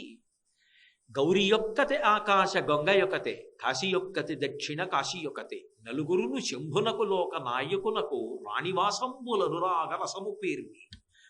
గౌరీదేవి పార్వతీదేవి అంటే ఎంత ఇష్టమో గంగమ్మ అంటే అంత ఇష్టంట, కాశీ అంటే అంత ఇష్టంట, దక్షిణ కాశీ దక్షారామం అంటే అంత ఇష్టంట. గౌరీ యొక్కతే ఆకాశ గంగ యొక్కతే, కాశీ యొక్కతే దక్షిణ కాశీ యొక్కతే, నలుగురును శంభునకు లోక నాయకునకు రాణివాసంబులను రాగ రసము పేర్మి. అటువంటి కాశీని శపించడానికి సిద్ధపడ్డాడు. పైగా ఎంత భయంకరమైన శాపం! ఈ కాశీకి ఎవడైనా వచ్చినా, కాశీలో ఉన్నా, కాశీలో పూజలు చేసినా వాడు ఏమైపోతాడన్నదాన్ని శపించబోయాడు. శపిస్తూ ధనము లేకుండెదరుగాక 3 తరములందు, 3 తరములు జడుగాక మోక్షలక్ష్మి, విద్యయును వెడలవలయు 3 తరములందు, పంచజనులకు కాశికా పట్టణమున. ఈ కాశీ వచ్చి ఎవడైనా ఉంటే వాడికి 3 తరాలు దరిద్రం వస్తుంది, 3 తరాలు మోక్షం ఉండదు, 3 తరాలు విద్య ఉండదు, అంత భ్రష్టత్వాన్ని పొందుతారని శపించబోయాడు. నిజంగా ఆ మాటే అంటే శంకరుడు ఏం చేసేస్తాడు? మహాభక్తుడు వ్యాసుడంటే సామాన్యమా? మహానుభావుడు అంటే అంతటి మహాపురుషులలో కూడా భక్తి ఎందు ఉత్థాన పతనములు ఉంటాయి. ఒక్కొక్కసారి వెంటనే ఆదుకున్నది ఎవరంటే దెబ్బ తినకూడదని పరిగెత్తుకొచ్చింది మహాతల్లి. ఏ ఇంటి ముందు నిలబడి కోపగించి శపించబోయాడో అక్కడ భళ్ళును తలుపులు తెరుచుకున్నాయి. వేద పురాణ శాస్త్ర పదవీరదవీయసి అయిన పెద్ద ముత్తైదువ, కాశికానగర హాటకపీఠ శిఖాదిరూఢ, అదిమశక్తి సంయమీవరా ఇటు రమ్మని వీచ హస్త సంజ్ఞాదరలీల రత్న కటకాభరణంబులు గల్లు గల్లనన్ అన్నారు. ఒక్కసారి తలుపులు తీసి బయటికి వచ్చి, ఓ వ్యాస ఇలారా అందిట. చేతి గాజులు గల్లు గల్లు అనేటట్టుగా ఇలా చూశాడు వ్యాసుడు. శపిద్దామన్నది మరిచిపోయాడు. అబ్బా ఏమి తల్లి అనుకున్నాడు. ఏమి వర్ణించాడండి మహానుభావుడు! వేద పురాణ శాస్త్ర పదవీ నదవీయసి అయిన పెద్ద ముత్తైదువ, కాశికానగర హాటకపీఠ శిఖాదిరూఢ, అదిమశక్తి ఆదిశక్తి, హస్త సంజ్ఞాదరలీల వీచే. ఒక్కసారి పరమ ప్రేమతో ఇలా అంది, రత్న కటకాభరణంబులు గల్లు గల్లన. దగ్గరికి పిలిచి, భిక్ష లేదని ఇంత కోపింతురయ్యా, కాశికాపట్టణము మీద కానికేయ, నీ మనశ్శుద్ధి తెలియంగా నీలకంఠుడింత చేసే కాని కూడేమి బ్రాతి. కాశీలో అన్నం దొరకదా? నువ్వు ఎంత తట్టుకు నిలబడతావో చూడాలని నిన్ను శివుడు పరీక్షించాడు. ఎంత తప్పు చేయిపోయావు? గంగకెళ్ళి స్నానం చేసిరా, అన్నం పెడతాను. నిజంగా రోజున భోజనం అమ్మ అంటే అది. ఎక్కడ శంకరుడు చూస్తాడో ఆకలితో ఉన్నాడని ముందు అన్నం పెట్టేసింది. కడుపు నిండా తినేసి అమ్మయ్య అని పక్క గదిలోకి వెళ్ళాడు. శంకరుడు వచ్చాడు, హడిలిపోయాడు, శపించబోయాడు కదా. మరి శివుడు ఏమైనా అంటాడేమోనని అడ్డుపడిపోయి భో కాశీ నుంచి అన్నాడు. అంతటి వ్యాసుడు బెంగ పెట్టుకుని కాశీ వదలలేక బాధపడితే, ఎందుకురా బెంగ పెట్టుకుంటావు, కాశీ వదిలినా దక్షిణ కాశీ ఉంది, దక్షారామం వెళ్ళింది. అందుకే ఇప్పటికీ దక్షారామంలో భీమనాథుడి పక్క స్తంభం మీద సంతోషపడిపోతున్న వ్యాసుడు 2 చేతులు ఇచ్చిన వ్యాసుడి విగ్రహం మూర్తి చెక్కబడి ఉంటుంది. దీనానామతి వేల భాగ్య జననీం, ఆ తల్లి దీనులైన వారిని ఆదుకోవడానికి సర్వకాలముల యందు సిద్ధంగా ఉంటుంది. ఒకవేళ ఏదైనా పొరపాటు జరిగినా, ఉత్థానపతనములు వచ్చినా, ఇబ్బందులు వచ్చినా, ఆ తల్లి యందు భక్తి కలిగిన వాడెవరుంటాడో వాడికి దోషమును చెప్పి దిద్ది కాపాడుకోవడానికి కన్న తల్లిలా ఆమె ఎప్పుడూ సిద్ధంగా ఉంటుంది. దీనానామతి వేల భాగ్య జననీం దివ్యాంబరాలంకృతాం, ఆ తల్లి దివ్యమైనటువంటి అంబరాన్ని కట్టుకుంటుంది. ఇందులో చమత్కారం ఉందండో. దివ్యమైన అంబరం అంటే ఏమిటి? అంబరం అంటే వస్త్రం. చాలా గొప్ప బట్ట కట్టుకుంటుంది. చాలా గొప్ప బట్ట అంటే ఏ బట్ట కట్టుకుంటుంది అంటే ఇక్కడ కాదు, కానీ శంకరాచార్యులు వారే అమ్మవారి యొక్క ఉపచారాలు చెప్తూ ఆవిడ చీర ఎటువంటి చీర కట్టుకుంటుందో చెప్పారు ఒక చోట. పీతంతే పరికల్పయామి నిబడం చెండాంత కంచెండికే సూక్ష్మం స్నిగ్ధమురీ కురుష్వవసనం సింధూర పూరప్రభం ముక్తారత్న విచిత్ర హేమ రచనాచారు ప్రభాభాస్వరం నీలంకంచుకమర్పయామి గిరిశ ప్రాణప్రియే సుందరి అన్నారు. ఆవిడ కట్టుకునే బట్ట ఎలా ఉంటుందంటేట, ఓ పళ్ళెంలో సింధూరం తీసుకొచ్చి ఉఫ్ఫను ఊదాడు అనుకోండి బలం ఉన్నవాడు, గాలిలో ఆ సింధూరం ఇలా లేచి వెడుతున్నప్పుడు ఎలా ఉంటుందో ఆమె కట్టుకునేటటువంటి బట్ట అంత అందంగా, అంత కోమలంగా, అంత మెత్తగా, అటువంటి రంగుతో ఉంటుంది. అరుణాం కరుణా తరంగితాక్షీం కదా, అంత మెత్తటి బట్ట, అంత ఎర్రటి బట్ట, బంగారు అంచుతో ఉన్నది కట్టుకుని, ఆ బట్ట మీద కట్టుకున్న నల్లటి రవికెకిట బంగారు తీగలతో ముత్యములు వజ్రములు పొదగబడి ఉంటాయిట. అటువంటి రవిక వేసుకుంటుందట. నీలంకంచుకమర్పయామి గిరిశ ప్రాణ ప్రియే సుందరి ముక్తారత్న విచిత్ర హేమ రచనాచారు ప్రభాభాస్వరం. ఆ ముత్యాలంటే ఆవిడకి ఆ సంతోషం ఏమిటో. ఎక్కడ చూసినా ముఖ్యం ఉండాలి.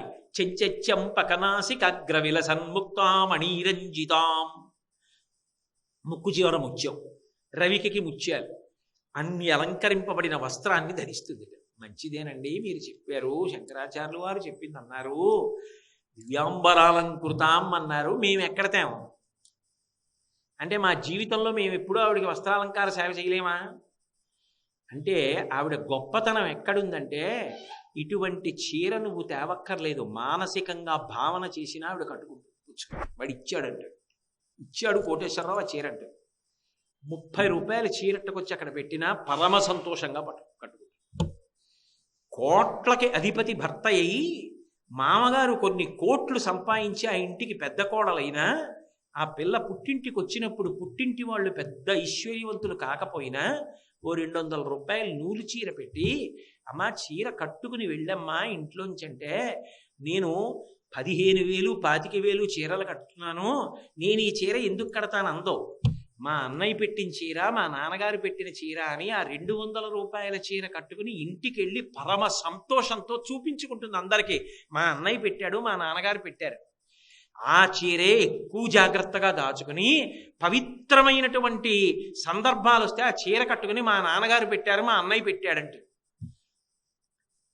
ఆడపిల్లకి చూడ్డం ఏమొచ్చంటే, పుట్టింటి వారి యొక్క ప్రేమ చూస్తుంది తప్ప అన్ని వేళలా ఐశ్వర్యాన్ని చూడదావిడే. అయినప్పుడు ఆ తల్లి కట్టుకునేది అది అయి ఉండొచ్చు, కానీ మనం ప్రేమతో ఆవిడికి ఒక 100 రూపాయల చీర పట్టుకెళ్ళి ఆనంద భాష్పాలు కారుతూ ఇస్తే, ఎందుకురా నాన్న అని అదే కట్టుకు కనబడుతుంది.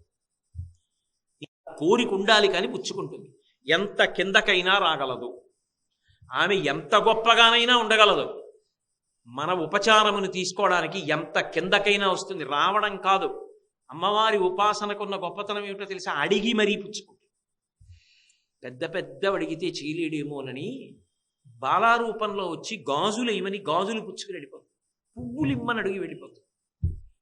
మనం గుర్తు పట్టాలి కానీ ఏ మంచి పని చేస్తున్నా ఆవిడ వచ్చి అక్కడ నిలబడుతుంది కన్యారూపం.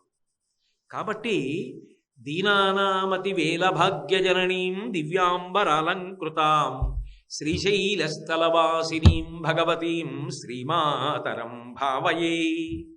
శ్రీశైలస్థలవాసినీం, అమ్మా ఇన్ని అద్భుతమైనటువంటి గుణములకు పేటి నువ్వు లో సమర విజయకోటి సాధకానందధాటి అంటూ మూకశంకరులు అమ్మవారి గురించి స్తోత్రం చేస్తూ స్తుతి శతకంలో ఒక మాట అంటారు. అసలు అమ్మా నువ్వు పరమాద్భుతమైనటువంటి గుణములకు పెట్టెవి అంటారు. అమ్మవారి దగ్గర ఉన్నటువంటి గుణములన్నీ అంత గొప్పవి. ఆమె ఎంత గొప్పదైనా మనకి మాత్రం అమ్మ. అందుకే ఆమె ఎప్పుడూ కూడా యువతలవాడు నాకు ఎంత పెట్టాడన్నది కాదు, ఎంత ప్రేమతో పెడుతున్నాడన్న దానికి వశపడిపోతుంది.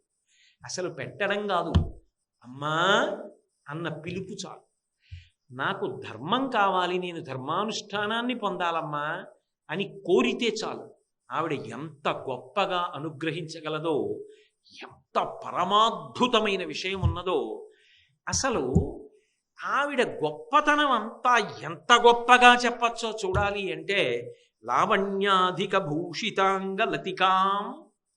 ఆ శ్లోకంలో శంకరాచార్యులు వారి తర్వాత లాక్షాల సద్రాగిణి సేవాయాత సమస్త దేవ వనితా సీమంత భూషాన్వితాం భావోల్లాసవసీకృత ప్రియతమాం భండాసురచ్ఛేదినీం శ్రీశైలస్థలవాసినీం భగవతీం శ్రీమాతరం భావయే. ఆమె అనుగ్రహ కటాక్షం ఎంత గొప్పగా ఉంటుందో అసలు తెలుసుకు తీరవలసిన అద్భుతం ఎక్కడుందో. మరి గట్టెక్కిచ్చేస్తారు కదా, మళ్ళీ చివరకు వస్తున్నాం కదా. ఇంత అద్భుతమైన విషయాన్ని ప్రతిపాదిస్తారో మళ్ళీ రేపు సాయంకాలం కలుసుకున్నప్పుడు 7 గంటలకి విజ్ఞాపన చేస్తాను. రేపు ఈసారి నేను శారదా నవరాత్రులకి చేస్తున్నటువంటి ప్రవచనాల్లో చివరి రోజు కాబట్టి మిగిలిన శ్లోకాలు నేను పూర్తి చేసేయవలసి ఉంటుంది. కాబట్టి 6:45 శ్లోకాలన్నీ చదివించడం మొదలుపెట్టేస్తాను. 7 గంటలకి ప్రవచనం ప్రారంభమైపోతుంది.